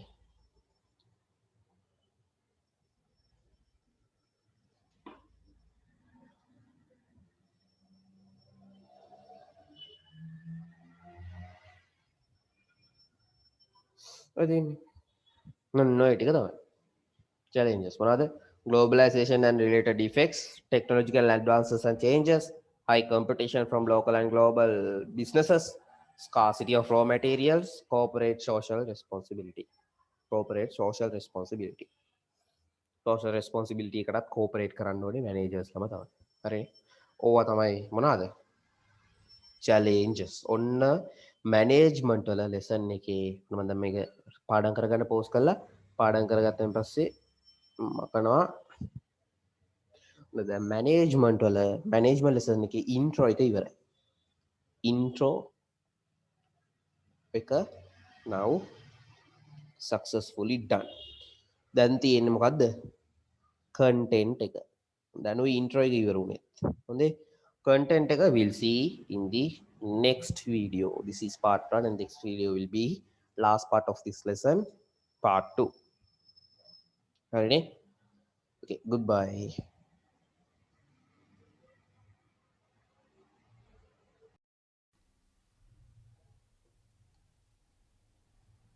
හරි. ඕකේ. එහෙනම් ඊයේ මේ කලින් වීඩියෝ එකේ බැලුවා දැන් වීඩියෝ දෙක මොකක් කරලා ජොයින් කරලා තියෙන්නේ. ඒ නිසා දැන් කෙලින්ම දැන් ඊළඟ පාර්ට් එක මැනේජ්මන්ට් වල ඊළඟ පාර්ට් එක අපිට තියෙන්නේ මොකක්ද ඉන්ට්‍රොඩක්ෂන් එක සම්පූර්ණයෙන්ම ඉවර කරා. ඒ කියන්නේ දැන් තියෙන්නේ අපිට ප්ලෑනින්, ඕගනයිසින්, ලීඩින්, කන්ට්‍රෝලින් කියන පාර්ට්ස් ටික. එතකොට අද ප්ලෑනින් කියන පාර්ට් එකයි මේ වීඩියෝ එකෙන් ප්ලෑනින් කියන පාර්ට් එකයි ඕගනයිසින් කියන පාර්ට් එකයි බොහෝ දුරට ඉවර කරන්න තමයි බලාගන්න මේ බලන්නේ. බලමු කොහොමද වෙන්නේ කියලා. So our lesson is now management. lesson එක management. එතකොට management වල intro එක මේ වෙද්දි done. දැන් තියෙන්නේ content එකේ මම කියනවා කියලා planning, organizing, leading, controlling ගොඩක් in detail තියෙනවායි කියලා කිව්වා. හරිද? in detail තියෙනවායි කියලා කිව්වා. දැන් බලමු මොනවද මේ අතරම තියෙන්නේ කියලා. හරි. ඉස්සෙල්ලාම ගමු planning කියන එක. right? ඉස්සෙල්ලාම planning. okay, planning වල definition එකක් මම අර intro එකේදීම දුන්නා. මොකද්ද මේ planning කියන්නේ කියලා. මතක් කරලා බලමු. planning කියන්නේ මොකද්ද? process of establishing goals and objectives within a firm which used to accomplish මෙහෙම කියමු. කොහොමද? planning is the process of establishing of goals and objectives which a firm expect to accomplish. and also I said there are relevant strategies also including in plan. කොහොමද? Planning is the process of establishing goals and objectives as well as establishing relevant strategies to achieve them. හරිනේ. ඒක තමයි planning කියලා කියන්නේ. ඔය definition එක මම ආයෙ ලියන්න යන්නේ නෑ. අපි කෙලින්ම ඉතුරු ටික කරමු. ඔයගලන්ට වීඩියෝ එකේ ආයෙ මුලට ගිහිල්ලා ඒක ඩිෆිනිෂන් එක බලන්න පුළුවන්. එතකොට ඊළඟට තියෙන්නේ අපිට main activities of the planning process. planning process එකක් කරනකොට ඒකෙත් අපිට කරන්න තියෙන දේවල් ටිකක් තියෙනවා, activities ටිකක් තියෙනවා. Let's see what are those. Okay, number 1. According to the definition, ඒ කියන්නේ definition එක ඇතුලේ තියෙනවා මේක. මොකද්ද? mainly establishing aims or goals. Establishing aims or goals and objectives. ඊට පස්සේ identifying objectives and strategies. Identify objectives and strategies. අපේ aim එක අපි establish කරගන්නවා. ඊට පස්සේ අපේ objective එකයි strategies උයි අපි හොයාගන්න ඕනේ. අපි මොනවද කරන දේවල් කියලා හොයාගන්න ඕනේ. ඊට පස්සේ අපේ environment එක අපි analyze කරගන්න ඕනේ. අපේ environment එක අපි analyze කරගන්න ඕනේ. ඊට පස්සේ අපිට තියෙන resources මොනවද කියලා analyze කරගන්න ඕනේ. අපිට තියෙන resources මොනවද කියලා අපි බලන්න ඕනේ. ඒ ටික බලුවෙන් පස්සේ ඊළඟට අපිට බලන්න තියෙන දේවල් මොනවද? opportunities and threats. ඔන්නෝවත් අපි analyze කරගන්න ඕනේ. මොනවද මේ opportunities, මොනවද අපිට තියෙන threats කියලා අපි බලා ගන්න ඕනේ. තේරුණා නේද? ඊට පස්සේ දැන් ඔක්කොම කරාන් පස්සේ අපේ strategies හදන එක, making strategies, strategic decisions and preparing of the plan, making strategic decisions and preparation of the plan. එහෙම කියමු. making strategies, අපේ strategies තියෙන strategies ටික අඳුර ගන්න, strategies නැත්නම් strategies හදා ගන්න, strategies, making strategies and decisions, strategic decisions and preparing plan එක. අපේ plan එක හදා ගන්න ඕනේ. තේරුණාද? ඊට පස්සේ implement කරනවා. අපි හදාගත්තා නම් strategies ඒවා තියාගෙන කණ්ඩ ඒවා implement කරන්න ඕනේ. implementing strategies or plans we made. අපි හදපු plan strategies අපි implement කරනවා. implement කරායින් පස්සේ අපි සාමාන්‍යයෙන් කරන්නේ මොකද්ද? ඊට පස්සේ බලන්නේ අපි කරපු වැඩේ තිතර වැදිලාද? අපි කරපු වැඩේ success ද කියලානේ අපි හොයන්නේ නේ. measuring success and controlling. measuring success and controlling. ඔය තියෙන්නේ establishing aims. අපි ඉස්සලාම් planning එකේ කරන activity මේ ඔක්කොම මොනවාද? මම කිව්වා මේ ඔක්කොම තමයි activities කියලා. මේ ඔක්කොම ඇවිල්ලා මොනවාද? activities. ඉස්සෙල්ලාම මොකද කරන්න ඕනේ අපි? establishing aims and goals. අපේ aims goals මොනවාද කියලා අපි establish කරගන්නවා. ඊට පස්සේ identify objectives and strategies. අපිට තියෙන objective strategies මොනවද කියලා අපි identify කරගන්නවා. ඊට පස්සේ අපේ environment එකයි resource එකයි analyze කරගන්නවා. opportunities and threats analyze කරගන්නවා. ඊට පස්සේ making strategies, decisions and preparing plans. We have to make strategies, divisions and prepare plans. ඊට පස්සේ ඒවා තියාගෙන ඉන්න ඒවා දාන්න එපා. We have to implement the strategic plans. ඊට පස්සේ measuring the success and controlling. අපි කරපු වැඩේ success ද කියලා measure කරගන්නවා. deviations මොන හරි තිබ්බොත් ඒවා solve කරන එක controlling කියන එකේ කරනවා. ඔන්න ඔහොම තමයි planning වල activities. Right there. හරිනේ. හොඳයි. දැන් planning කියන topic එක යටතේ අපිට පොඩි key terms වගේක් තියෙනවා පාඩම් කරගන්න. හරියට ටිකක්. ඒ කියන්නේ නිකන් දැනගන්න ඕන වචන ටිකක් තියෙනවා. ඒ වචන වල තේරුම් දැනගෙන ඉන්න ඕනේ. තේරුණාද? අන්න ඒ වගේ. මොනවාද? vision, mission ඔය වගේ තියෙන්නේ. මොකද්ද vision කියන්නේ? Let's see what is vision. Vision is a statement නේ ඔක්කොම ඉස්සෙල්ලා අපි දන්නවා vision කියන්නේ statement එකක් ඇත්තම කිව්වොත්. දැක්මක් නේ. Statement that guides the entire organization. මේ ස්ටේට්මන්ට් එකට පුළුවන් a statement මේ ස්ටේට්මන්ට් එකට පුළුවන් statement that guide මුළු organization එකම guide කරගෙන ඉන්නේ මෙන්න මේ statement එක guide the entire organization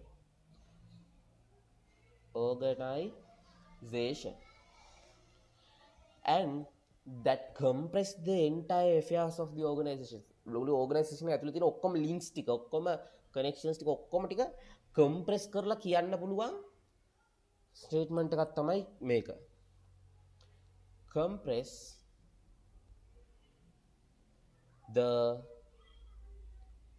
entire affairs of the organization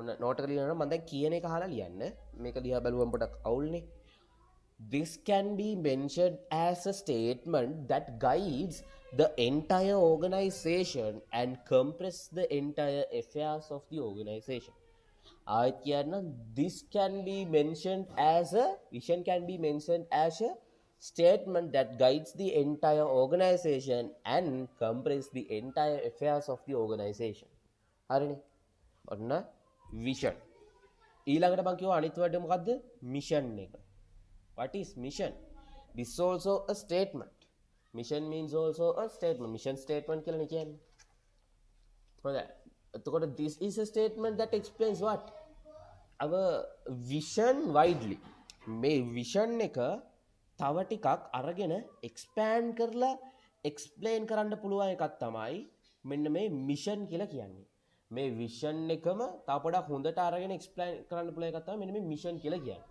තේරුණාද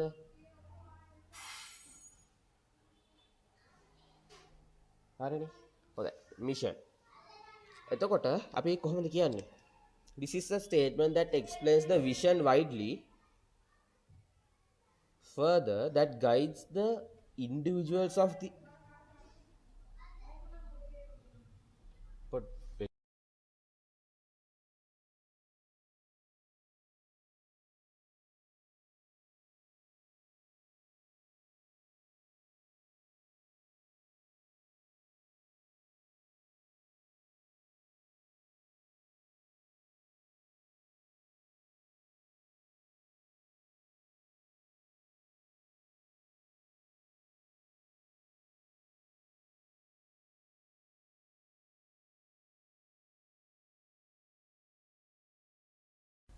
හරි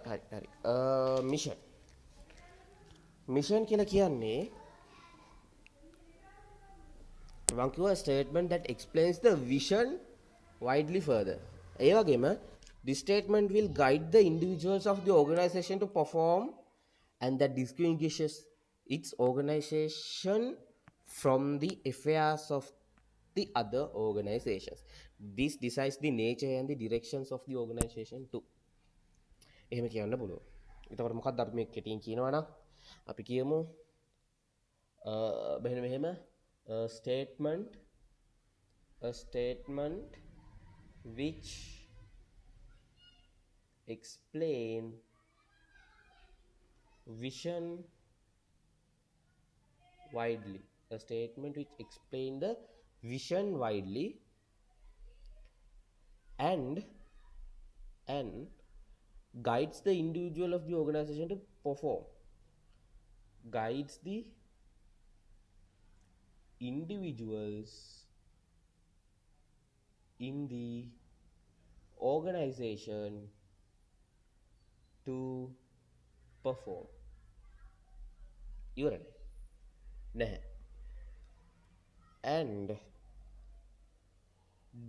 distinguishes its organization from the affairs of the other organization distinguishes the කියන්නේ අනිත් organizations ඔයාලගේ organizations අතර difference එක වගේ හරිද ඊටත් වඩා මම කියන this decides the nature and the direction of an organization direction of an organization. හරිද? Vision කියන්නේ මොකද්ද? Statement that guide the entire organization, compress the entire affairs of the organization. That is vision. Mission means the statement which explains vision widely and guides individuals in the organization to perform. This decides the nature and the directions of the organization. පුළුවන් නම් post කරලා පාඩම් කරගන්න ඕක ඔහොමම කොහොමද vision එකක් ලියන්නේ? A statement which explains the vision widely first එක and guides the individual in the organization to perform, and this decides the nature and the directions of the organization. Nature and the directions of the organization. Vision and mission. හරිනේ. එතකොට mission statement එකක් හදද්දී අපි හිතන factors වගේ තියෙනවා. We have to consider some factors when preparing a mission statement. What are those? Let's type it here. What are the factors we have to consider when making a mission statement? We have to consider about the target customers. Who are our target customers? අපි ඒගොල්ලන් ගැන හිතන්න ඕනේ. ඊළඟට we have to consider about the nature of the business. We have to consider about the nature of the business. Then we have to consider about our total market. We have to consider about the total market. Then we have to consider about what we expect. That means our expected growth or our expected survival. Expected growth or survival. හරිද?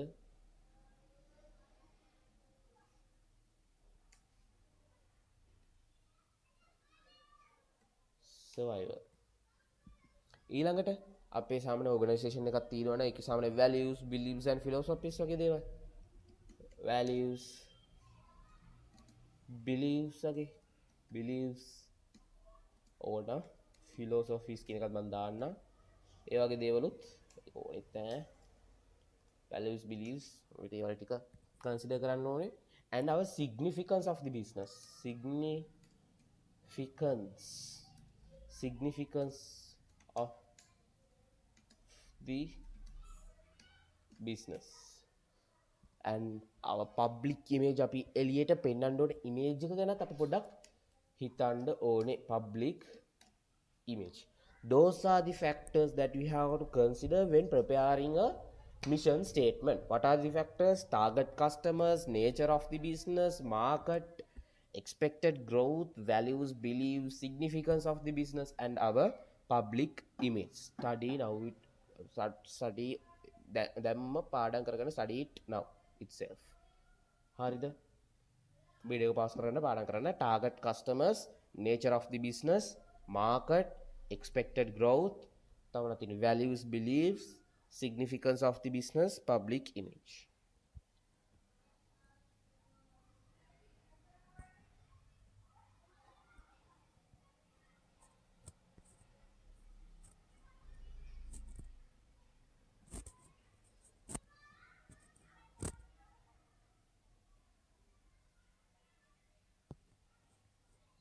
Okay, right.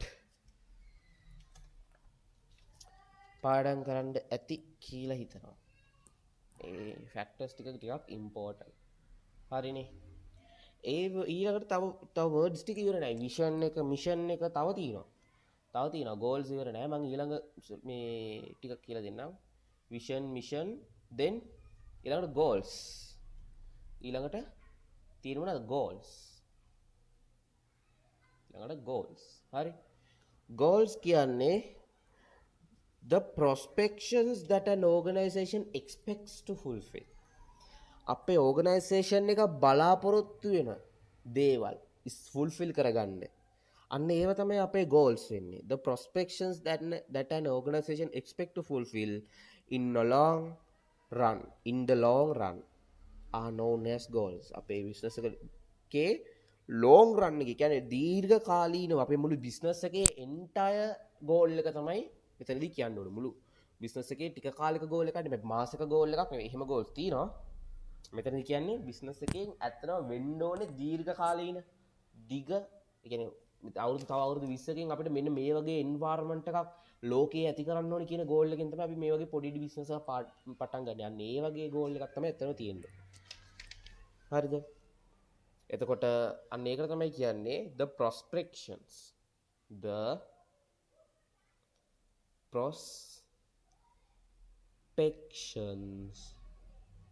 that an organization expects to fulfill in the long run are known as goals. The prospections that an organization expect to fulfill in a long run. The prospections that an organization expect to fulfill in a long run are known as goals. Goals කියන එක දැන් දැනගත්ත ගමන් අනිත් අතට තියෙන මේ word එක මොකක්ද අපි හැමෝම දන්නවා objectives නේ next word එක. Okay, මෙන්න මෙතනදී in short the short term prospections that are expected to be fulfilled are known as objectives. Goals කියන්නේ මම කිව්වා long term, objectives කියන්නේ තව මාසකින් අපිට මේ වගේ ස්ටේට් එකකට එන්න ඕනේ. තව මාස 3කින් අපි මේ වගේ ස්ටේට් එකකට එන්න ඕනේ. තව අවුරුද්දකින් අපිට මේ වගේ ස්ටේට් එකකට එන්න ඕනේ. short term periods. හරිද? අපි බිස්නස් එකේ total එක නෙවෙයි. අපිට ඒකට යන්න ඕන කරන කෑලි තමයි ඒවා. objectives. අන්න ඒ වගේ. එතකොට the short term prospections that are expected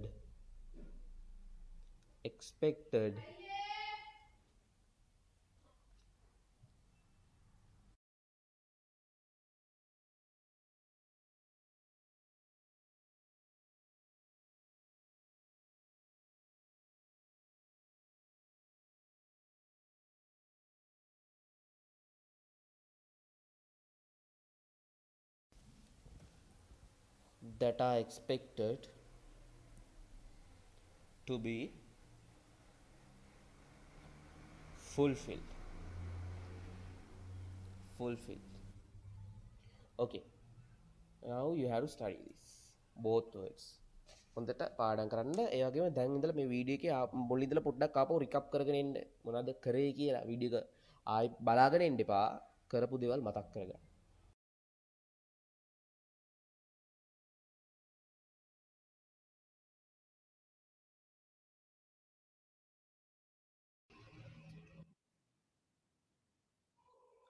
Time's up. හොඳයි ඊළඟට බලමු දැන් goals and objectives වලින් පස්සේ ඊළඟට තියෙන words ටික මොනවද කියලා. දැන් mission ගැන කිව්වා.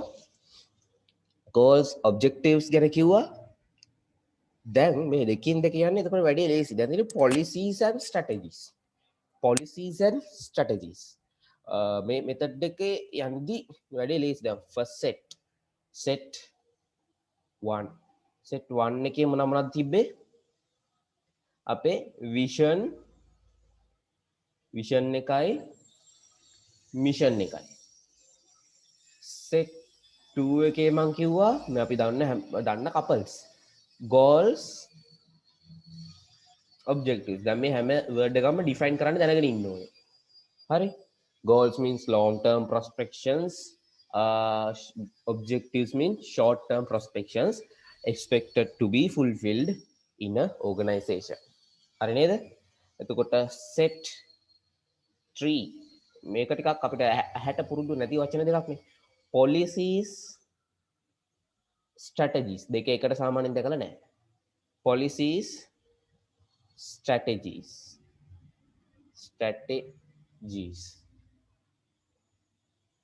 right.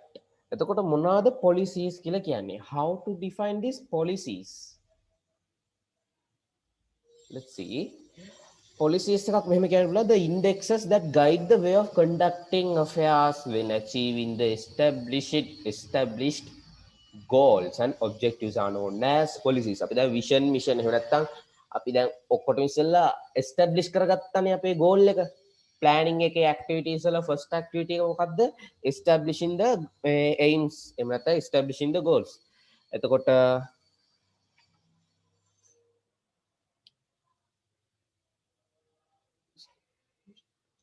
ඕකේ. එතකොට ඒ විදිහට අපි එස්ටැබ්ලිෂ් කරගත්ත ඒවා අපේ ගෝල් එකේ අපිව ගයිඩ් කරගෙන යන්න පාවිච්චි කරන ටූල් එකක්. ඒක තමයි කියන්නේ the indexes that guide the way of conducting affairs when achieving the established goals and objectives. Way of conducting the affairs. The indexes that guide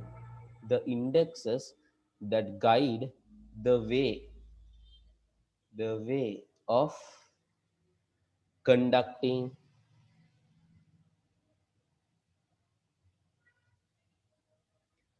affairs. The business එක ඇතුලේ deals වෙනවනේ. ඒකට තමයි අපි ඔය කියන්නේ affairs කියලා.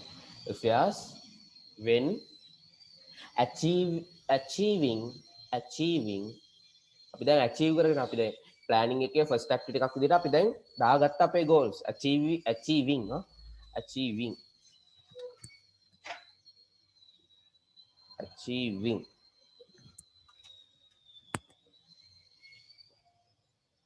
the අපි දාගත්තු goals, the established goals,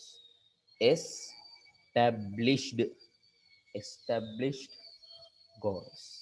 තේරුණාද policies කියන්නේ මොකක්ද කියලා? Policies are the indexes that guide the way of conducting affairs. ඒක ඇවිල්ලා index එකක් මොකද්ද guide කරන්නේ? The way of conducting affairs when achieving the established goals and objectives කියලා කියන්නේ. And objectives. එතකොට තමයි මෙතන මේ goal එක මම කිව්වා සාමාන්‍යයෙන් ටික long term නේ. ඒක සාමාන්‍යයෙන් අපිට calculate කරගන්න බෑ කොයි කාලෙ වෙද්දී අපිට මේ goal එක accept මේ කරගන්න පුළුවන් ඉතින් එහෙම time එකක් කියන්නේ අපි කියන්නේ මේ business එකේ අන්තිමට අපිට වෙන්න ඕනේ මෙන්න මෙහෙම environment එකක් හැදෙන එක මෙන්න මෙහෙ විදිහේ දෙයක් තියෙන එක අන්න ඒ වගේ. Objectives කියන එක සාමාන්‍යයෙන් අපි දන්නවා නේද? We can reveal as quantitative measures නේ when comparing with the time. එනිසා we can ඒ feature එක මට කලින් කියන්න බැරි වුණා.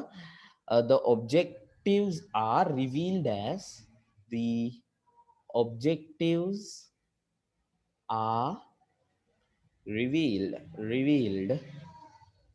quantitative measures as quantitative අපේ quantity එකක් විදිහට measure කරගන්න පුළුවන් quantitative measures in connection with time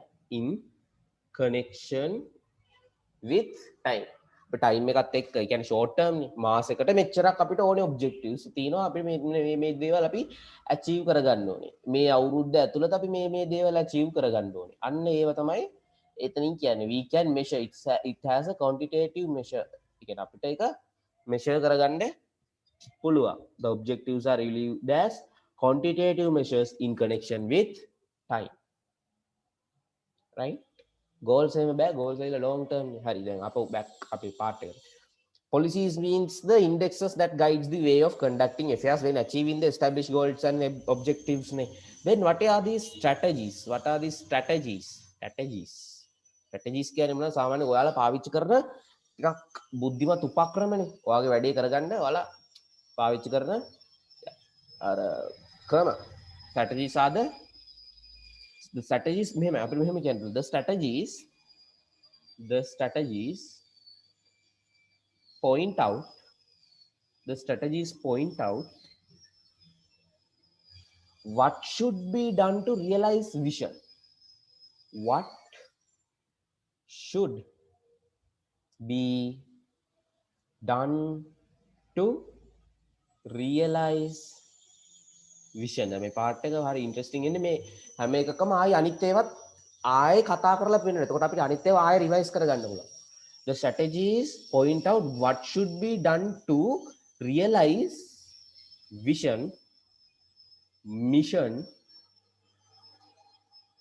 goals, objectives. මොකක්ද strategies කියලා කියන්නේ? ඔයාගේ mission එක, goal එක, objective එක ඔන්න ඔය හතරම ඔයාලා achieve කරගන්න ඔයාලා කරන්න ඕනේ මොනවාද? You should follow strategies. You should have strategies. So we can say strategies will point out what should be done to realize vision, mission, goals, objectives. Strategies are the strategies point out what should be done to realize your vision, mission, goals, objectives. Hari neda? Hari. Clear? ඊට පස්සේ ඒ set එක හරි. ඔය තියෙන්නේ ඕක. Study. ආයෙ recap කරගමු. Vision means a statement that guides the entire organization. Vision means a statement that guides the entire organization. තව එකක් කිව්වා. And that compress the entire affairs in the organization. Vision means a statement that guides the organization and compress all the affairs in the organization. Mission කියද්දි මම කිව්වා it's a statement that explains the vision widely. Mission එකෙන් කරන්නේ උඩ තියෙන mission එකෙන් කරන්නේ උඩ තියෙන vision එක තවත් explain කරනවා widely. තේරුණාද?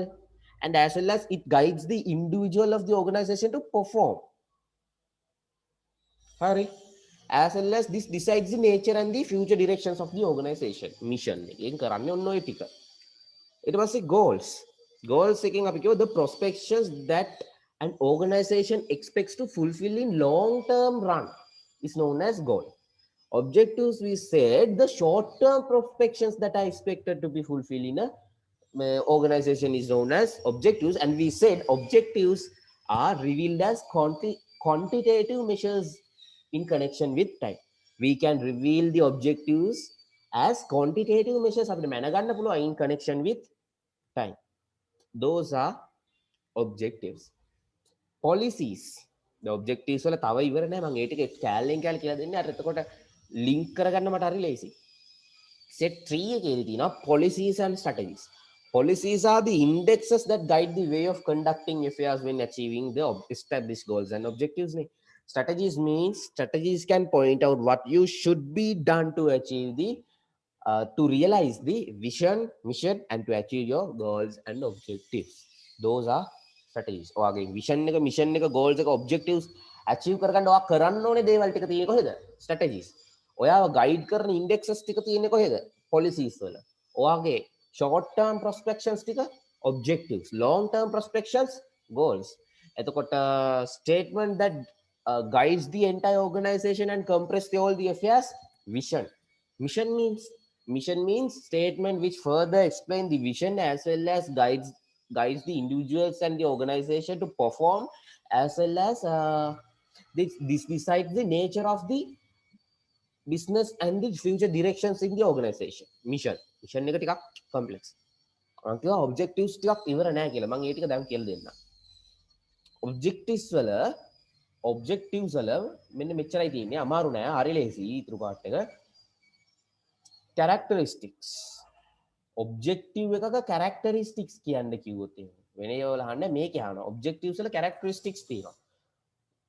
හරිම ලේසි. objectives වල characteristics නම් smart. That's it. එච්චරද? Yes. objectives වල characteristics නම් එකයි තියෙන්නේ smart. smart කියන්නේ specific measurable අපිට මැනගන්න පුළුවන්. මොකද time period එකක් එක connection වෙනවා. achievable, we can achieve. හැබැයි goal එක අපිට achieve කරන්න පුළුවන් වේද, business එක වහන්න වෙයිද අපිට දන්නේ නැහැ. හැබැයි මේක අපිට measure කරගන්න පුළුවන් නිසා අපිට achieve කරන්න පුළුවන්ද කියලා අපිට මැනගන්න පුළුවන්. can achieve but action based ලා අපි කරන දේවල් අනුව තමයි. අපි නිකන් බලාගෙන හිටියොත් ඔහේ achieve වෙන්නේ නැහැ. achieve on action base. අපි වැඩ කරොත් අපිට ඒක achieve කරගන්න පුළුවන් අපේ objectives නම්.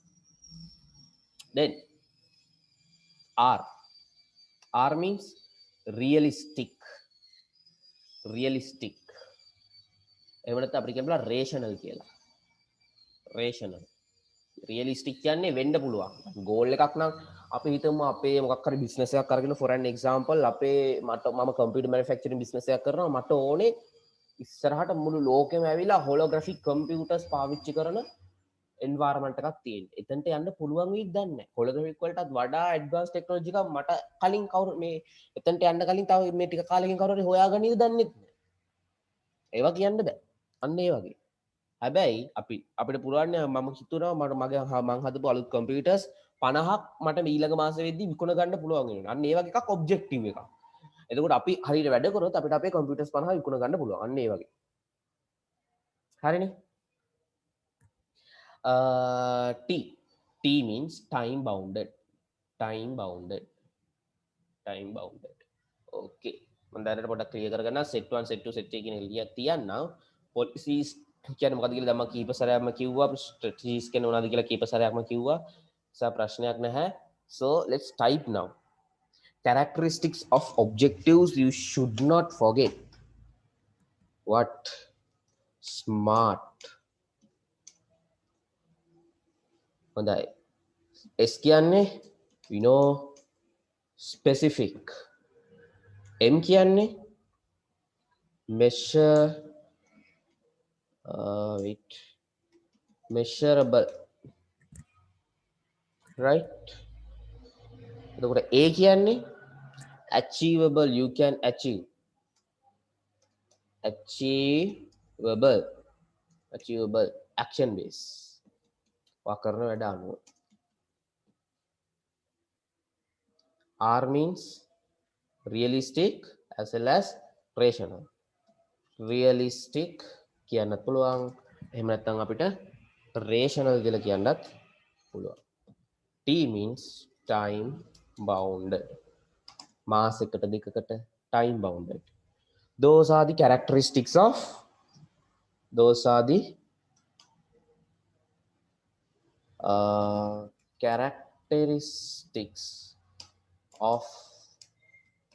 objectives in a business.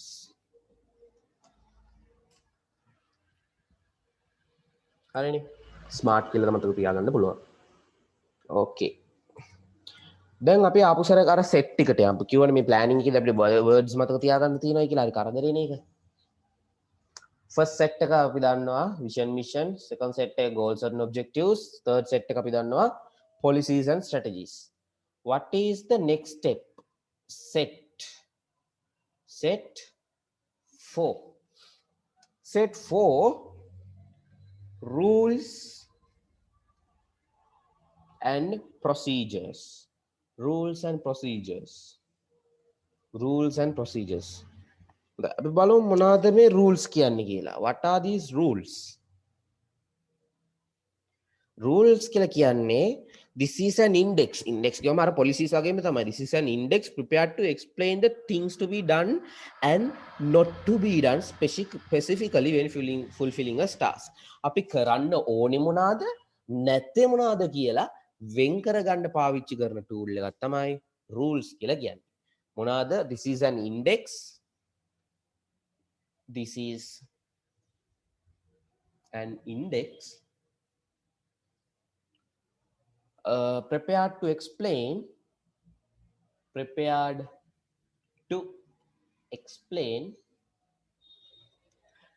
things to be done and not to be done. Things to be done අපි කරන්න ඕන දේවල් and not to be done.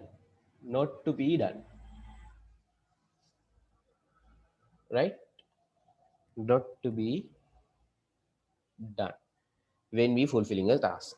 අපි වැඩක් කරද්දී when we fulfilling a task. අපි වැඩක් කරද්දී අපි කරන්න ඕනේ මොනවද නැත්තේ මොනවද කියලා අපිට වෙන් කරගන්න පාවිච්චි කරපු. එහෙම නැත්නම් අපි එහෙම කරන්න ඕනේ මොනවද නැත්තේ මොනවද කියලා explain කරලා තියෙන index එකක් තමයි rules කියලා කියන්නේ. හරිද? Then procedures. A set of steps established to follow. මේ procedures තමයි අපි අතරම follow කරන්න ඕනේ. rules follow කරන දේවල්ද නෑ. procedures තමයි we have to follow for the fulfillment of certain task. හරිද? ඉතින් මෙහෙම කියන්න පුළුවන්. A set of steps a set of steps established to follow for the fulfillment of a certain task, for the fulfillment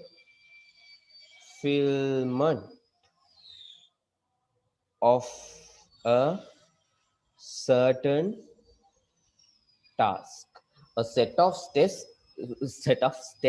established to follow for the fulfillment of a certain task. අපි මොකක් හරි task එක fulfill කරගන්න order එකෙන් order එකට කරන්න ඕන steps ටික තමයි procedures කියලා කියන්නේ.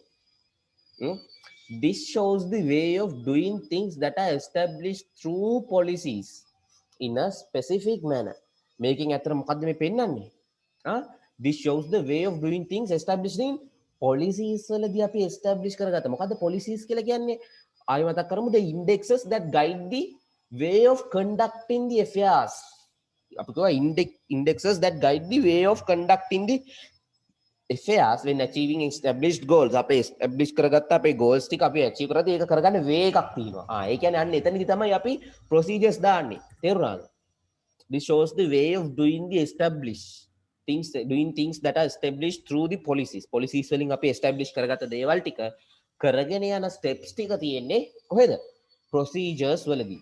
අපි වැඩක් කරන task එකක් perform කරන්න way එකක් තියෙනවා. අපි මේ way එක policy එකකට bound කරලා මෙතනදී දාගත්තා. ඊට පස්සේ ඒක අපි conduct කරන්නේ procedures වලට යටතේ, procedures වලට අනුව, according to the procedure we have to do. A set of steps established to follow for the fulfillment of a certain task. අමාරු නැහැ. හරිනේ? okay, මේ ටික මකලා දාමු.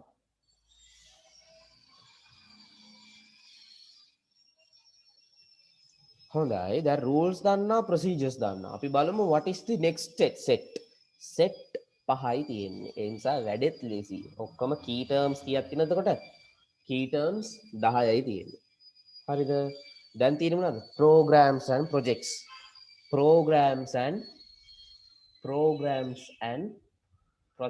මේ තමයි අපි කරන වැඩ.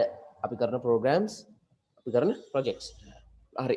හොඳයි, ඉස්සෙල්ලා මම screen එකේ මේ side එක මම clear කරගෙන ඉන්නම්කෝ. වැඩි ලේසිනේ. හොඳයි, program එකක්. This is an explanation. Programs means program එකක් කියලා කියන්නේ an explanation එකක්. Explanation of the resource required for a specific task and the way of employing them through dividing them into main and subsections. මොකද්ද program එකක් කියලා කියන්නේ? Program is a explanation. මොකද්ද explain කරන්නේ? explain කරන්නේ මෙන්න මේ දේවල් ටික. Resources required for a specific task. අපි වැඩක් කරන්න පටන් ගන්නේ ඒකට ඕන කරන resources මොනවාද කියලා explain කරනවා. Resources required for a specific task. හරිද? ඊට පස්සේ මොනවද තියෙන්නේ? The way of employing. අපි දැන් resources ටික explain කරලා අපි ඒවා ටික හොයාගන්න විදිහ explain කරගත්තන් පස්සේ අපි පාවිච්චි කරනවා අපි ගත්ත resources ටික කොහොමද employ කරගන්නේ කියලා. ඒ කියන්නේ අපි resources කිව්වම බඩු විතරක් නෙමෙයි, human resource also included නේ. එතකොට ඔය ඔක්කොම resources තමයි. ඔක්කොම දේවල් ඔය වැඩක් කරන්න ඕන කරන ඔක්කොම දේවල් ටික resources. ඊට පස්සේ අපි බලනවා කොහොමද employing කියන්නේ මේ human resource ලා employ කරන එක විතරක් නෙමෙයි, අදාළ goods උත් employ කරගන්න. ඒ කියන්නේ ඒවත් allocate කරගන්න එක. The way of employing them through dividing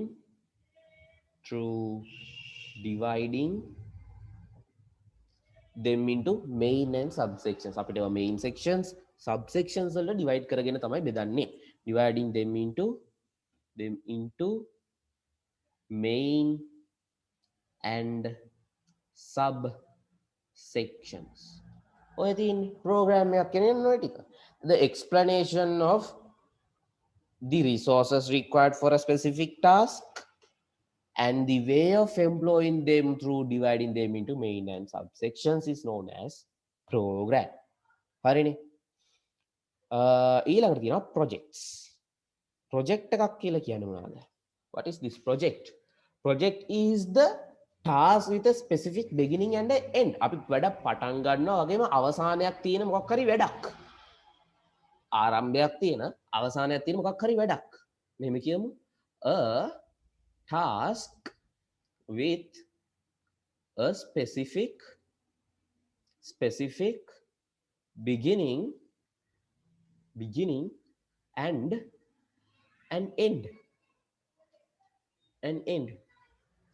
එතකොට මේක මොනවටද කරන්නේ? නිකන් අපි වැඩ කරන්නේ නැහැ නේ. අපි කියමු රීසන් එකත් අපි මේ ඩෙෆිනිෂන් එකට දාමු. To solve a specific problem. Solve a specific problem. To solve a specific problem. මොකක් හරි වැඩක්. beginning එකක් end එකක් තියෙන වැඩක්. To do to solve a specific problem is known as a project. ඔන්න 10ම key terms 10 මෙන්න නැත්නම් set 5කට කඩලා set 5ම. දැන් ඔය පහ ඉස්සරහෙන් ඕගොල්ලෝ කොලයක් අරගෙන ඕගොල්ලෝ බලන්න ඕගලන්ට මේක define කරගන්න පුළුවන්ද කියලා. vision එක කියලා ලියලා ඒක ඉස්සරහෙන් ලියන්න. මොකද්ද මේ definition එක? mission කියලා ලියලා ඒක ඉස්සරහින් definition එක ලියන්න.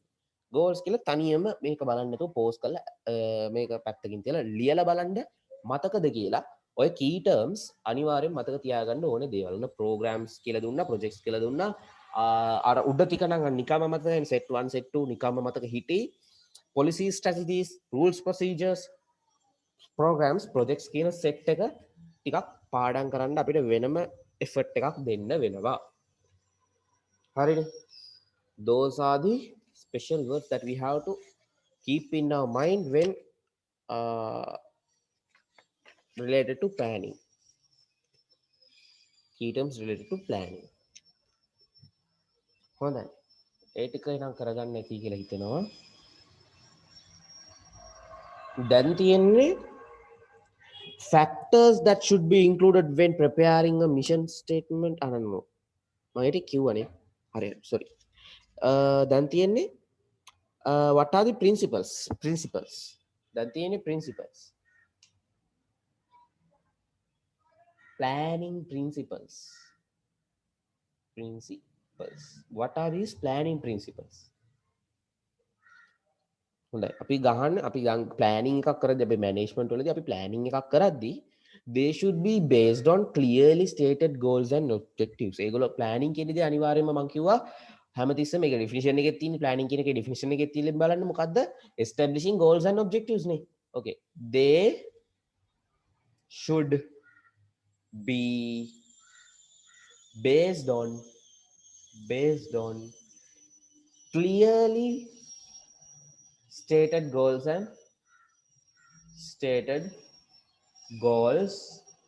and objectives. Hari. Second point. ඒකට අනිවාර්යෙන් specific time duration එකක් තියෙනවා. අපිට දිගටම planning ම කර ඉන්න බෑ. අනිවාර්යෙන් specific time duration එකක් තියෙන්න ඕනේ. Okay? We should have practicability. අපිට ඒක practice කරගන්න පුළුවන්. අපේ planning එක අපිට ඇත්තටම කරන්න පුළුවන් practical වෙන්න පුළුවන්. practicability. අපිට ඇත්තටම ඒක practically කරන්න පුළුවන් plans තමයි අපි දාගන්න ඕනේ. අපි පොඩි business එකක් පටන් ගන්නකොට අපි plan කරන්න හොඳ නෑ. නාසකට ගහන්න වගේ ලොකු plans හදන්න යන්න හොඳ නෑ. practically අපිට implement කරන්න පුළුවන් දේවල් දාන්න ඕනේ. Flexibility. ගොඩක් අමාරු නැති හැමෝටම flexible plan එකක් වෙන්න ඕනේ. Flexibility. Then plan should be easy to understand. Plan should be easy to understand by employees of every level.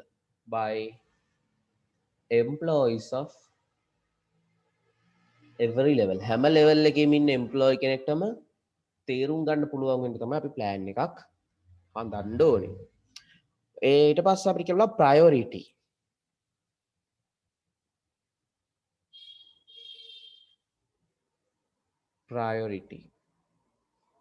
Prepared prior to other managerial functions in an integrated manner. ඒ කියන්නේ අපේ plan එක හදද්දි අපේ අනිත් ඔක්කොම මැනේජරියල් functions ඔක්කොම join කරලායි හදන්න ඕනේ. හැම තැනටම ප්‍රයොරිටි දෙන්න ඕනේ. හැම සෙක්ෂන් එකකටම ප්‍රයොරිටි දෙන්න ඕනේ. තේරුණා නේද? එක පාර්ට් එකකට විතරක් ප්‍රයොරිටි දීලා බෑ. Priority should be given to every section. Prepared prior to other managerial functions. අපි මොකක් හරි ප්ලෑන් එකක් හදද්දී හැම managerial function එකකටම ප්‍රයොරිටි දීලායි හදන්න ඕනේ. Prepared prior to other managerial functions in a integrated manner. Integrated means joined, connected. Hari? Then participation and commitment of managers of every level are required. මේක හදන්න මේ principle මේ planning එක හදන්න අනිවාර්යයෙන්ම all managers in every level should participate හැම level එකේම ඉන්න managers ලා participate කරන්න ඕනේ. හරිනේ? Okay.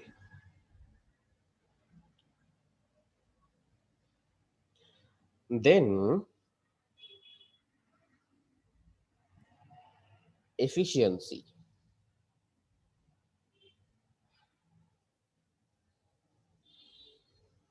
Efficiency. මොකක්ද efficiency කියලා කියන්නේ? Ability to gain advantages over cost. අනිවාර්යෙන් ඒක efficiency planning එකක් වෙන්න ඕනේ. වැඩක් නිතු බොරුවට නිකන් ඔහේ plan කරලා වැඩක් නැහැනේ. Ability to gain advantages over cost. Advantages over cost. Those are the principles. You have to study those. අපි බලමු මොනවාද? Principles should be based on clearly principles තමයි මේවා. Planning should be based on clearly stated goals and objectives. Planning එක අපි හදන්න ඕනේ අපේ state කරපු goals and objectives හරියටම base කරලා clearly ඒ වැඩේ වෙන්න තමයි planning එක හදන්න ඕනේ. right? ඊට පස්සේ අනිවාර්යයෙන් ඒකට specific duration එකක් තියෙනවා. ඒ වගේම මේක practically implement කරන්න පුළුවන් වෙන්න ඕනේ. බොරු හීන ලෝක බෑ. ඒ වගේම flexible වෙන්න ඕනේ හැමෝටම තේරුම් ගන්න පුළුවන් වෙන්න ඕනේ. හැම part එකකටම හැම managerial function එකකටම priority දීලා තියෙන්න ඕනේ. එතකොට මේ planning එකකදී all managers in every level should participate in planning process as well as planning should be efficient. Ability to gain advantages over cost. හරි නේද? Those are the principles of planning. හරිනේ. ඊට පස්සේ අපි බලමු ඇයිද මේවන planning principles අපි බලමු ඇයි දැන් planning අපිට ඕනේ importances of planning. Why do we need planning? Let's see why do we need planning. To face future uncertainties and dynamic environments successfully.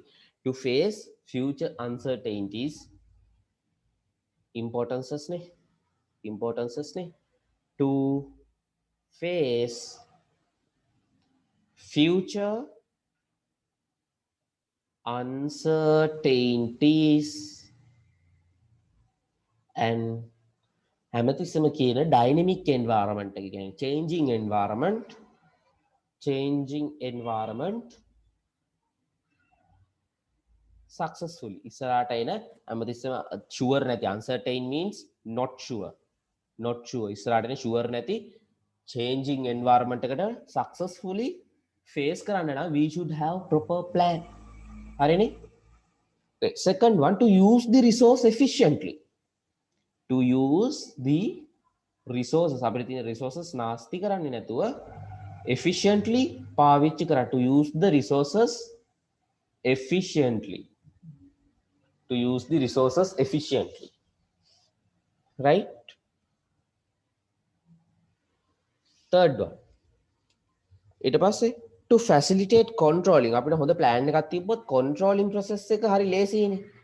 To facilitate controlling. Then to direct and integrate other functions of the management. To direct කියන්නේ direct කරන්න. හරියට මේ දේවල් කරන්න කියලා යොදවන්න. direct and integrate. Integrate means join. Integrate other functions අනිත් ඔක්කොම ඒවා join කරලා ඒවා හරියට direct කරලා directors ලා කරන්නේ ඒකනේ direct කරලා other functions of management. හරි නේද? ඊට පස්සේ fifth one, to ensure the continuity and the growth of the organization. To අපේ හොඳ plan එකක් තිබ්බොත් තමයි අපිට ensure කරගන්න පුළුවන් අපේ continuous growth එක. To ensure the continuity and the growth of the organization. Growth of the organization. Right? හොඳයි. ඒ වගේම planning එකක් තිබ්බොත් we can evaluate the current and future competitions. අපිට දැන් බලන්න පුළුවන් planning එකක් තිබ්බොත් දැනට තියෙන competitions මොනවද, ඉස්සරහට තියෙන competitions මොනවද, තත්ත්වය කොහොමද කියලා අපිට planning එකෙන් අපිට ඉස්සරහා පේනවා. නේ we can see the future. To evaluate current and future of future competition.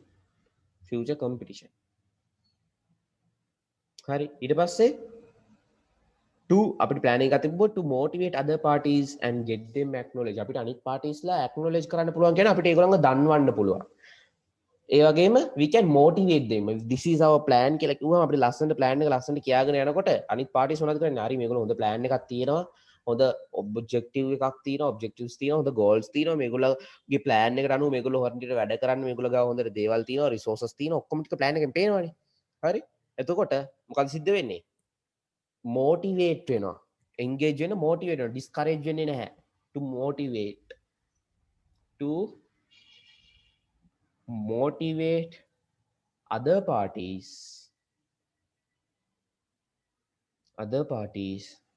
and get them acknowledged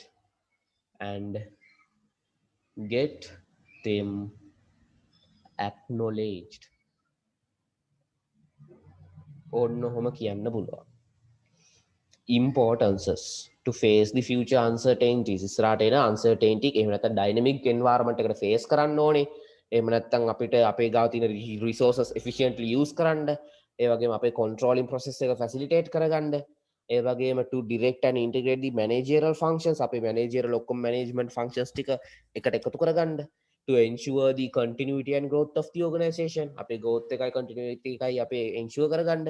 And to evaluate the current and future competitions as well as to motivate other parties and get them acknowledged. ඒගොල්ලොත් අපි කරන වැඩේ ගැන දැනගන්න. වගේ motivation එකකුත් ගන්න. හරිනේ? හරි. පොඩ්ඩක් refer කරගන්න එහෙනම් study this part also.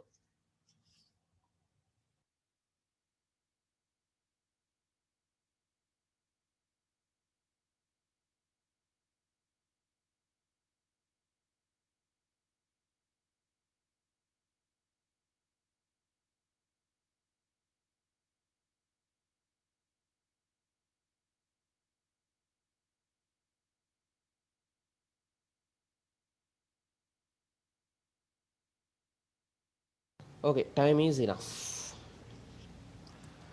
හොඳයි. අපි දැන් ඊළඟට බලමු limitations. importances බලුවා. අපි planning එකේ තියෙන අපිට තියෙන challenges, ඒ කියන්නේ අපිට තියෙන ප්‍රශ්න, අපිට තියෙන problems, arise වෙන problems මොනවද කියලා අපි බලමු. හරි? Limitations emerged in planning කියලා කියන්න. Limitations emerged in planning. හරිද?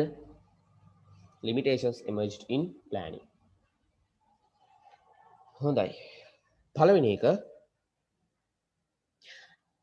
application of incorrect and inadequate information. අපිට planning එකකට ඇත්තටම ඕන කරන්නේ මොනවද? information. ඒවා අවශ්‍ය ප්‍රමාණයට ලැබුණේ නැත්නම් there is a problem. Application of incorrect. අපි වැරදි ඉන්ෆර්මේෂන් එක එහෙම නැත්නම් insufficient information එක අපේ plans applicate කරන්න ගියොත් එම application means applicating ඒ කියන්නේ putting into action implementing කියලා කියන්නේ same thing application of incorrect and inadequate means not enough inadequate information if there is low information as well as if there is wrong information there will be a huge problem ඒ වගේම preparing plans based on the past trends and existing data අපි past trends බලුවොත් එහෙම හරියනවද එහෙම බලලා අපි plans prepare කරොත් හරියනවද නෑ we have to see the trends in future ඉස්සරහට එන්න තියෙන trends මොනවද කියලා බලලා තමයි අපි අපේ plans ගහන්න ඕනේ පරණ trends වලට plans ගහලා හරියන්නේ නෑ existing data නෙවෙයි අපි පොඩක් depict කර අපි පොඩක් ගන්න ඕනේ derive කරලා ගන්න ඕනේ ඉස්සරහට මොන වගේ දෙයිද එයිද කියලා ඉස්සරහා දිහා බලලා තමයි plan එකක් කරන්න ඕනේ preparing plans ඊළඟ limitation එක මොකද්ද preparing plans based on past trends and existing data හරිනේ third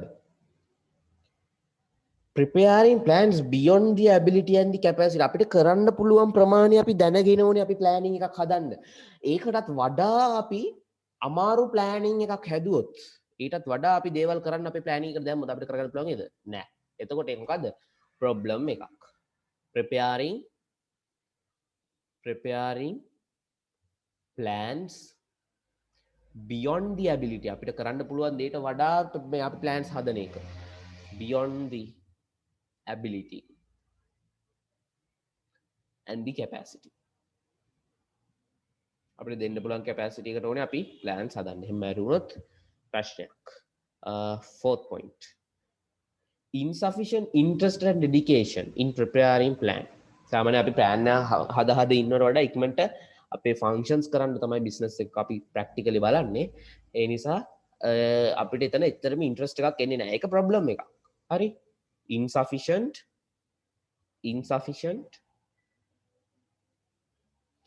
interest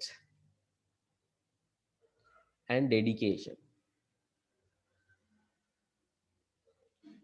in preparing plan අපි කවුරුත් මේ boring වැඩන්නේ plan එකක් හදනවා කියන එක preparing plan අපි කරගෙන යනවා එන දේවල් වලට on time මුහුණ දෙන්න තමයි හුඟක් අය practice වෙලා ඉන්නේ fifth point not getting the involvement the employees of all levels ඔක්කොම level වල employees ලා involved වෙනවද no managers ලා විතරයි involved වෙන්නේ only managers involved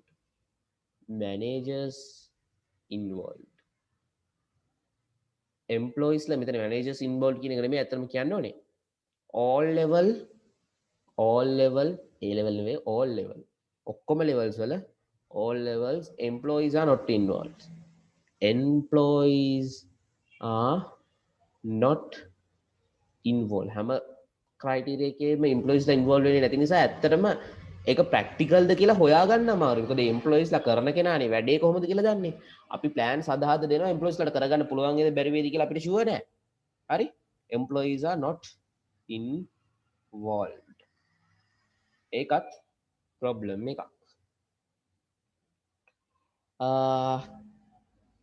planning ගැන හරි knowledge එකක් නැති එක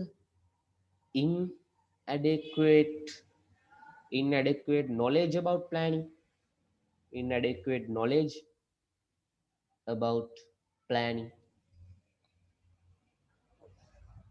තව මොනවද කියන්න පුළුවන්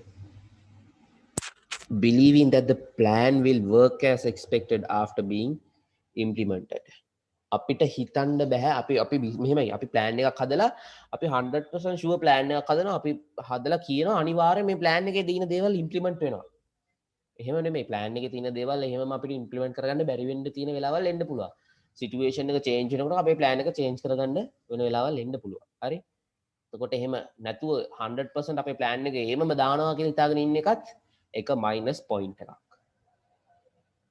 believing that the plan will work as expected after ඉම්පලිමට අප ඉම්පලිමට කරගත්තන් පස ප්ලෑන් එක වැඩ කරයි කියලා ඕනට වඩා විශ්වාස කරන එකත් හොඳ දෙයක් නෙමෙයි කියන එකයි කියන්නේ after implemented කලින් තියලා ඕනාට වඩා ෂුවර් එකේ ඉන්න හොඳ නෑ පොඩ්ඩක් ඇලර්ට් එකේ ඉන්න ඕනේ හරිනේ those are the limitations emerging planning then limitation so you have to study I'll give you 1 minute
okay හරි පෝස් කරලා තා පාඩම් කරගන්න ටයිම් හම්බුනේ නැත්නම් පෝස් කරලා පාඩම් කරගෙන ඉස්සරහට එන්න.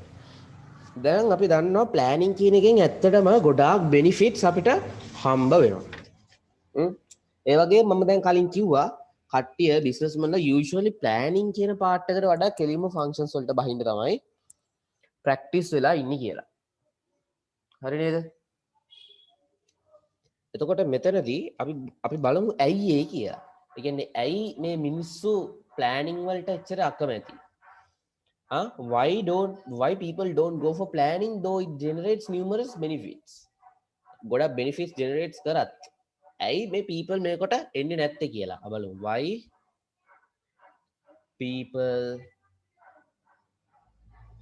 don't go for planning? Don't go for planning. අපි බලමු. First එයාලට පළවෙනි දේ තමයි lack of knowledge for planning. Planning කරගන්න knowledge එකක් නැහැ. Lack of knowledge for planning කරගන්න knowledge එකක් නැහැ. Next ඒගොල්ලන්ට මේකේ benefits තේරෙන්නේ නැහැ. People can't understand the benefits of planning. Can't understand the benefits of planning. හොඳ දේවල් තිබ්බට ඒවා යගේ තේරෙන්නේ නැහැ. Benefits of planning. ඊට පස්සේ some religious myths cultural myths තියෙනවා. කියන්නේ සාමාන්‍යයෙන් ඕගොල්ලෝ ඕනට වඩා plan කරගෙන එහෙම යනවට වඩා එන දෙයට මුහුණ දෙන්න කියන කියන්නේ religious myths එහෙම තියෙනවා කියලා කියනවා. Due to some religious and cultural myths. Hari?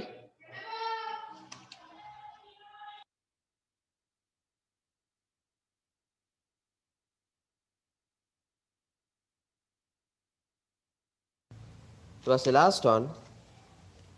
Since they have worked without plans for last. අපි අර පුරුද්ද කියලා කියන්නේ පුරුද්දට plans නැතුව වැඩ කරලා පුරුදු නිසා plans නැතුව දිගටම වැඩ කරනවා. Since they have worked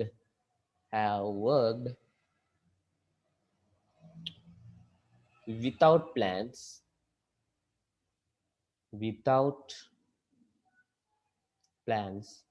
for a long time. ලොකු කාලයක් ඒගොල්ලෝ plans නැතුව වැඩ කරලා තියෙනවා. මොකද පළවෙනි එක knowledge නැතිකම, benefits තේරෙන්නේ නැතිකම, due to religious and cultural myths and පුරුද්ද. ඒ කියන්නේ since they have worked without plans for a long time. Those are the reasons. ඇයි people ඇයි මේක තමයි ඔයගොල්ලෝ describe කරන්න ඕනේ exam එකට. Why people don't go with planning කියලා ඇහුවොත්. හරි නේද? So you have to study these part.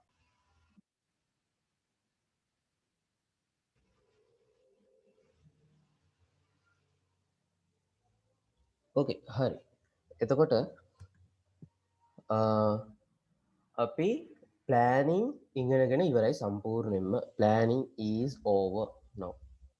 Planning කියන එක සම්පූර්ණයෙන් ඉවරයි. හොඳයි. ඊළඟට තියෙන්නේ planning වලට පස්සේ අපිට තියෙන්නේ organizing. Planning වලට පස්සේ තියෙන්නේ organizing. එතකොට අපක් කිව්වා organizing වලටත් අපි definition එකක් දුන්නා. Organizing වලට අපි කිව්වේ the process of allocating resources, delegating authority and distribution of work in order. මොනවාද තියෙන තුන? Process of allocating resources, අපි resources allocate කරන process එක තියෙනවා. Delegating authority, අප authorities දෙන විදිය, power එක දෙන විදිය තියෙනවා. Distribution of the work in order, අන්න ඒ ටික තියෙනවා. මෙන්න මේ organizing කියන එක define කරද්දී. එතකොට මොකද්ද clear definition එක? The process of allocating resources, delegating authority and distribution of work in order to achieve organizational goals and objectives efficiently and effectively. හරි නේද? ඒක තමයි organizing කියලා කියන්නේ. එතකොට මේ organizing වලදී slide the topic organizing වලදී තියෙනවා steps. Organizing වලදී තියෙනවා steps. First step එක තමයි recognizing the task. අපි ඉස්සෙල්ලාම task එක recognize කරගන්න ඕනේ. Recognizing the task. ඊට පස්සේ තියෙනවා division of work. අපි වැඩ බෙදලා දෙන එක. Division of work. ඊට පස්සේ departmentalization. අපි departments වලට කඩා ගන්න ඕනේ. Departmentalization. Right? ඊට පස්සේ තියෙන්නේ මොකද්ද? Delegation of authorities and responsibilities. අපිට ඒවා හරියට බෙදන්න ඕනේ. Delegation of authorities and responsibilities. හරි නේද? Fifth one ඔක්කොම හතයි තියෙන්නේ. Fifth one determining the standards of work. මම කියන්නම් මේ මොනවාද මේ ඔක්කොම කියලා. Determining the standards of work. Sixth one එක මෙතන ලියන්නම්. Allocating resources, allocation of resources. Seventh one coordination.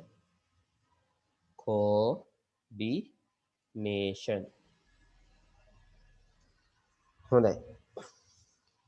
මොකද්ද මේ recognizing of the task කියලා කියන්නේ? මේක තමයි first step එක. organizing එක පේනවනේ first step. එතකොට මේක ඇවිල්ලා organizing is the identification of functions to be performed and job designing to achieve the goals of the organization. මොකක්ද ඒ කියන්නේ? The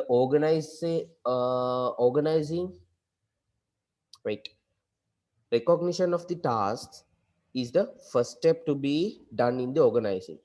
Is the identification of functions. අපි ඉස්සෙල්ලා recognizing task කියන අපේ functions ටික identify කරගන්න ඕනේ to be performed. And job designing, අපේ jobs ටික අපි හරියට design කරගන්න ඕනේ according to what? To achieve the goals and objectives of the organization. Recognizing of the task කියලා කියන්නේ identification of the functions to be performed and job designing to achieve the goals of the organization. මොකක්ද recognizing of the task කියලා කියන්නේ අපි functions identify කරගන්න එක වගේම jobs ටික design කරගන්න එක. Division of the work, dividing the total workload. ඔයාගේ තියෙන total workload එක small and simple task වලට divide කරලා එතකොට අපිට වැඩේ කරගන්න ලේසිනේ. To make them easy for each employees to perform is mean by division of work. මොකක්ද අපේ තියෙන වැඩ ඔක්කොම ලොකු total workload එක divide කරලා අපි ඒක වැඩ කරගන්න පහසු කරලා employees වලට බෙදලා දෙන එක තමයි කරන්නේ. Dividing the total workload into small and simple tasks so as to make them easy for each employee to perform. හරිනේ. Departmentalization. මොකද departmentalization කියන්නේ? The process of grouping the jobs using the common features of the task of an organization is by departmentalization. Process of grouping the work job එක අපි group කරනවා. departments වලට කඩනවා. group කරනවා. එහෙම කඩද්දී අපි මොනවද refer කරන්න ඕන factors? common features ටිකක් තියෙනවා. ඒ කියන්නේ common features වලට අනුව තමයි අපි departments වලට කඩන්නේ. like මොනවද features ටික? මම ඒ ටික මෙතන type කරන්න. හරි features departments කඩද්දී අපි දැනගන්න ඕනේ අපි මොන මොනවා බලන්න ඕනේද department වලට කඩද්දී අපි functional basis බලන්න ඕනේ functional basis බලන්න ඕනේ ඊට පස්සේ අපි බලන්න ඕනේ මෙහෙම product basis එකත් අපි බලන්න ඕනේ product basis එකත් අපි බලන්න ඕනේ ඊට පස්සේ consumer basis එකත් අපි බලන්න ඕනේ consumer basis එක බලන්න ඕනේ consumers ලා බලන්න ඕනේ functional පැත්ත බලන්න ඕනේ products පැත්ත බලන්න ඕනේ consumers ලා බලන්න ඕනේ අපේ geographical පැත්ත බලන්න ඕනේ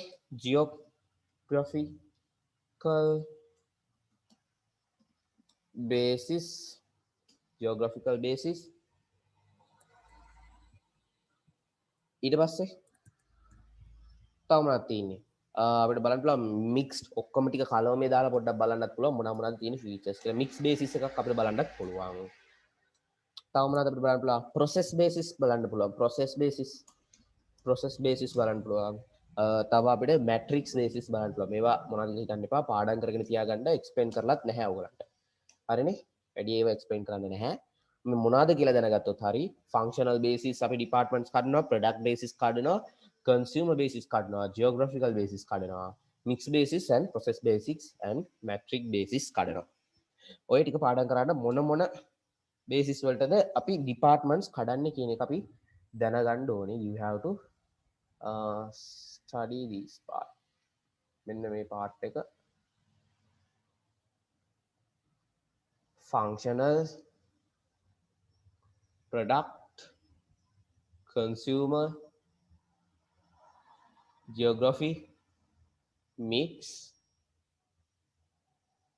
process and matrix functional product consumer geographical mixed process matrix FPC GMP matrix මේ විදිහට ඔයගලන්ට short methods හදාගන්න පුළුවන් ඔයගොල්ලෝ පාඩම් කරගන්න ඔය වගේ තියෙන lists පාඩම් කරගනිද්දි ඔය වගේ methods හදාගන්න පුළුවන්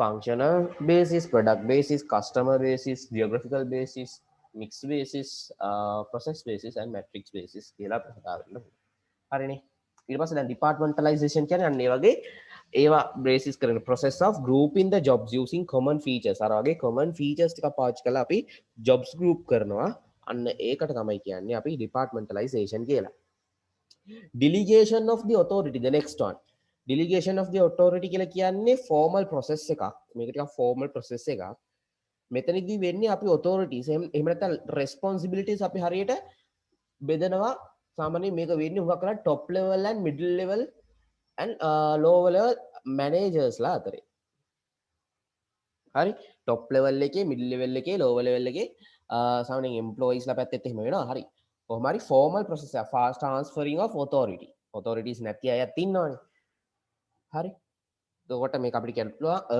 formal process of transferring authorities and responsibilities from top level managers to middle level managers and lower levels to complete the work much more effectively මේක definition එක ලියද්දී ඔයගොල්ලෝ උඩ ඉඳන් පල්ලෙහාට එන විදිහට top level middle level lower level transferring of authorities and responsibilities from top level managers to middle level and lower levels to complete the work more effectively කියලා කිව්වොත් හරි determining the standards of work. ඒ කියන්නේ මොකද්ද? explaining of what, how, when, which. ඔන්න වචන ටික අත තියාගන්න. what, how, when, which. Explaining of what, how and when which are relevant to working for procedures is known as standardization. ඒ කියන්නේ අපි වැඩ බෙදලා ඉවරන පස්සේ කට්ටියට මොනවද වැඩ කරන්න ඕනේ කියලා අපි explain කරනවා. what මොනවද explain කරනවා. how කොහොමද කරන්න කියලා explain කරනවා. when කවදද කරන්න ඕනේ කියලා explain කරනවා. ඒ කියන්නේ කොයි කාලෙටද මේ දේවල් වෙන්න ඕනේ කියලා explain කරනවා. which මොන වැඩේද මොන වෙලාවට වෙන්න ඕනේ කියලා explain කරනවා. හරිනේ? how what, how and when which are relevant to working procedures. what, how and when කියන වචන තුන ඔළුවේ තියාගත්තොත් හරි. which කියන එක එච්චර related නෑනේ. okay, allocation of resources 6 point. ඔයගොල්ලන්ගේ right side එකේ දැන් පේන්නේ. allocation of resources මේ කියන්නේ මොකද්ද? provision of required resources. provision කියලා කියන්නේ මොනවද? providing of required resources in required quantities at required time. resources, quantities, time. දෙන බඩු ටික දෙන්න ඕනේ, ඇති වෙන්න දෙන්න ඕනේ, හරි වෙලාවට දෙන්න ඕනේ. ඕන කරන බඩු ටික දෙන්න ඕනේ. provision of required resources. ඕන කරන බඩු ටික in required quantities. ඕන කරන amounts වලට at required time. ඕන කරන වෙලාවට දෙන්න පුළුවන් to perform the functions of an organization is mean by allocations of resources. I කියන්න cleanly, the provision of required resources in required quantities at required time to perform the functions of a organization is mean by allocation of resources. මොකක්ද මේ coordination කියලා කියන්නේ? coordination, the process of integrating the work and objectives in separate units in order to achieve the goals and objectives of a organization efficiently and effectively. තේරුණා නේද? ඒ කියන්නේ මොකද්ද? ඕගොල්ලන්ගේ තියෙන ඔක්කොම objectives ඔක්කොම departments ඔක්කොම work units integrate කරනවා. integrate කරනවා කියන්නේ මම හැමතිස්සෙම කියනවා join කරනවා, coordinate කරනවා. එහෙම coordinate කරගන්නේ මොනවටද? මේ හොඳ විදිහකට coordinate කරගන්නත් ඕනේ. coordinate එක අවුල් වුණොත් එහෙම එතනදී ප්‍රශ්නයක් වෙනවා. අපිට efficiently ඒ කියන්නේ අපිට ගොඩක් ඉක්මනට ගොඩ ඕනම කරන වැඩේ කරගන්න හම්බෙන්නේ නැහැ. හරිද? ඒ කියන්නේ coordination එක අවුල් ගියොත් එහෙම. So we have to do it efficiently. The process of integrating the work and objectives in separate units in order to achieve goals and objectives of organization efficiently. ඒ ටික කොහොමද අපි ප්‍රැක්ටිස් කරපු ටිකනේ. In order to achieve goals and objectives. ඒ ටික අපි දැන් කොච්චර හැමතිස්සෙම achieve goals and objectives to achieve goals and objectives කියලා ඒ ටික ප්‍රැක්ටිස්. එතකොට මෙතන අපිට මතක තියාගන්න තියෙන්නේ the process of integrating the work and objectives in separate unit is coordination. Clear නේ? හරි. එතනින් යාට ඊටත් වඩා ක්ලියර් කරන්න අවශ්‍ය නැහැයි කියලා හිතන්න. හරි. අපි දැන් බලමු ඕගනයිසින් වල අපි දැන් මේකත් මොනවද කතා කරේ ස්ටෙප්ස්. හරි ස්ටෙප්ස්. අපි දැන් ඒවා ඩිෆයින් කරගන්නත් දන්නවා. හරි ක්ලියර් කරන්න ඉස්සෙල්ලා තව එකපාරක් කියන්න recognizing කියලා කියන්නේ මොකද්ද? Identification of functions. Recognizing, wait, I'll move this one out. Recognizing කියන්නේ මොකද්ද? Identification of functions as well as job designing කියන ටික එන්නේ මෙන්න මේ ටික. Division of work කියන්නේ ඒක කියන්න ඕනේ නැහැ නේ. workload එක small simple task වලට කඩලා employees ලාට බෙදලා. Departmentalization කියන්නේ grouping jobs ටික group කරනවා based on common features. What are those common features? මේ FPC GMP matrix කියලා මම ලිව්වේ. ඒ ටික FPC කියන්නේ functional, product basis, customer basis, geographical basis, mix basis, process basis, matrix basis කියලා එන්නේ common features වලට jobs ටික කඩනවා. ඊට පස්සේ delegation of authorities. ඒ කියන්නේ මේක මම කිව්වා explain කරද්දී උඩ ඉඳලා පල්ලෙහාට එන විදිහට explain කරන්න. ඒ කිව්වේ කොහොමද? මෙන්න මෙහෙම. ඒ කියන්නේ transferring of authorities and responsibilities from top level managers to middle level managers and lower level managers. හරි නේද? ඒ ටික තමයි එහෙම කිව්වට පස්සේ මේ පැත්තට આવුත් allocation of resources. allocation of resources කියන්නේ providing required determining the standards of work කියන කිව්වේ නෑනේ. determine the standard of work කියන එකේ මම කිව්වා වචන හතරක් මතක තියාගන්න. what, how, when. ඒ කියන්නේ provision නෙමෙයි. the process no explaining. determining කියන්නේ explain කරන එකනේ. අපි මොකද්ද කරන්න ඕනේ කියන එක explain කරනවා. explaining of what, how and when which are relevant to working procedures are known as standardization. හරි? අපි explain කරනවා. explaining what, how and when which are relevant to working procedures. අපි working procedures වලට ඕන කරන what, how and when කියන දේවල් ටික explain කරනවා. allocations of resources. allocation of resources කියන එක අපි කියන්නේ එකත් මම තුනක් මතක තියාගන්න කිව්වා required resources, required quantities, required time කියන තුන. The provision of required resources in required quantities at required time to perform the functions of an organization effectively. හරිනේ. coordination කියන්නේ මොකද්ද? process of integrating, join කරන එකක් කියලා කිව්ව මම කිව්වා. The process of integrating the work and objectives in separate units. separate units වල තියෙන ඔක්කොම goals and objectives අපි එකට coordinate කරනවා. join කරනවා, integrate කරනවා. හරි? to achieve goals and objectives of an organization කියන ටික දාන්න ඕනේ. හරි. right. ඊට පස්සේ අපි බලමු මේ organizing කියන එකේ advantages. what are the advantages organizing වල තියෙන? organizing වල තියෙන advantages තමයි it assists in achieving the goals and objectives in the organization. හැම එකේම මුල මේක මොනවාද? help to හැම එකේම තියෙන එකනේ help to achieve goals and objectives of an organization, right? හරි. ඊට පස්සේ it sets a base to implement the plans successfully. අපි දැන් මේට organizing වලට කලින් plans හදන්නේ. එතකොට අපේ ඔක්කොම plans ටික implement කරගන්න හොඳ base එකක් හදන්නේ මේ හොඳ organizing එකක් තිබ්බොත්. Okay? It sets a base to implement the plans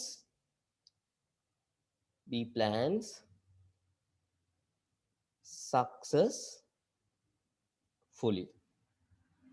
හරිද? ඊට පස්සේ අපිට productivity එක improve කරගන්න පුළුවන් නේද?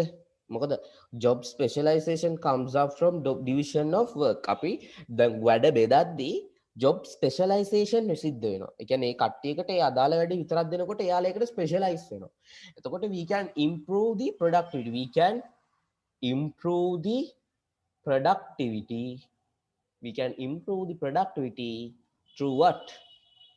Job specialization. Because we are dividing the workload.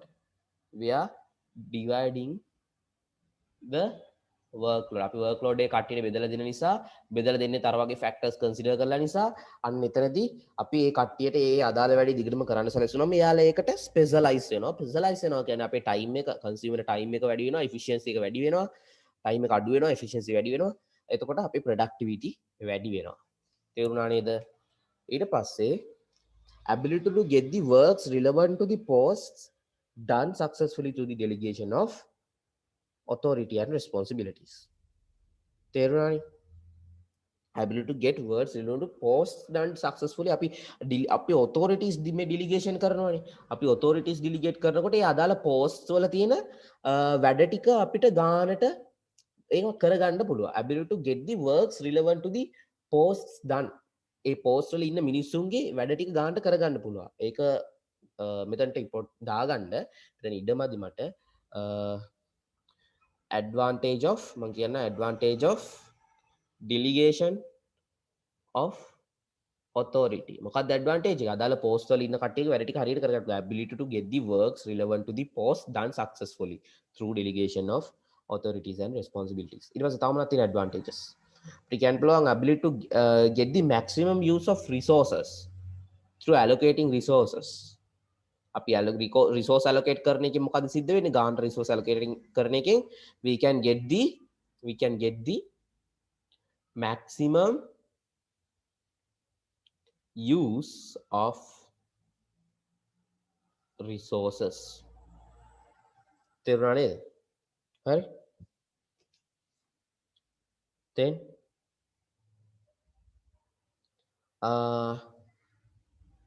අපිට තව මොනවද කරන්න පුළුවන් අපේ coordination පැත්ත කියන point එක ගත්තොත් coordination කියන step එක ගත්තොත් එහෙම coordination එකේ තියෙනවා coordination එකක් අපි හදුවා මොනවද අපිට තියෙන advantages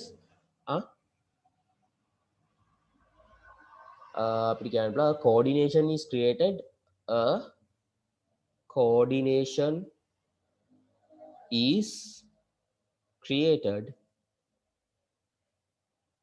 among individuals. A coordination is created among individuals, groups, departments. අපේ හැම පැත්තම හොඳ coordination එකක් හැදෙනවා. අපි හරියට coordinations manage කරද්දී හොඳ coordination එකක් හැදෙනවා. Departments, since directing all organizational activities towards its goal. Directing all organizational activities towards its goals. හරිනේ. එතකොට ඕවා තමයි තියෙන advantages. හරිද? දැන් මෙතනදිත් අපිට key terms කියලා දෙයක් තියෙනවා අපිට පාඩම් කරගන්න. key terms ටිකයි ඉතුරු ටිකයි මම කියන්නම් දැම්ම නෙවෙයි. ඒක අපි බලමු next video එකෙන්. next video එක තමයි part 2 එක. ඒකෙදි ඒක මෙතරම් දිග වීඩියෝ එකක් වෙන්නේ නැහැ. ඒකෙදි organization ඉවර කරනවා. leading කියන part එක සම්පූර්ණ cover up කරලා ඉවර කරලා දානවා. as well as control ඉවර තියෙන හරි පොඩි part එකක් ඒකත් cover up කරලා ඉවර කරලා දානවා. එතකොට next video එකත් අනිවාර්යෙන් අරගන්න. මේ video එක දැනට මෙතනින් end කරනවා. those are the advantages of making a organizing the activities of the organization. ඔයාලගේ business එකේ activities organize කරගන්න එකෙන් හම්බෙන advantages තමයි ඒවා. steps වලින්ම අපිට derive කරගන්න පුළුවන් advantages. හරි නේද? okay. වීඩියෝ එක දෙතුන් පාරක් විතර බැලුවා කියන්නේ ආපස්සට නෝට් බලන්න දෙයක් නැහැ. ඔයාලට පාඩම් කරන්නත් වීඩියෝ එකම පාවිච්චි කරන්න පුළුවන්. okay. thanks. Then goodbye all of you. Please take the next video from this side.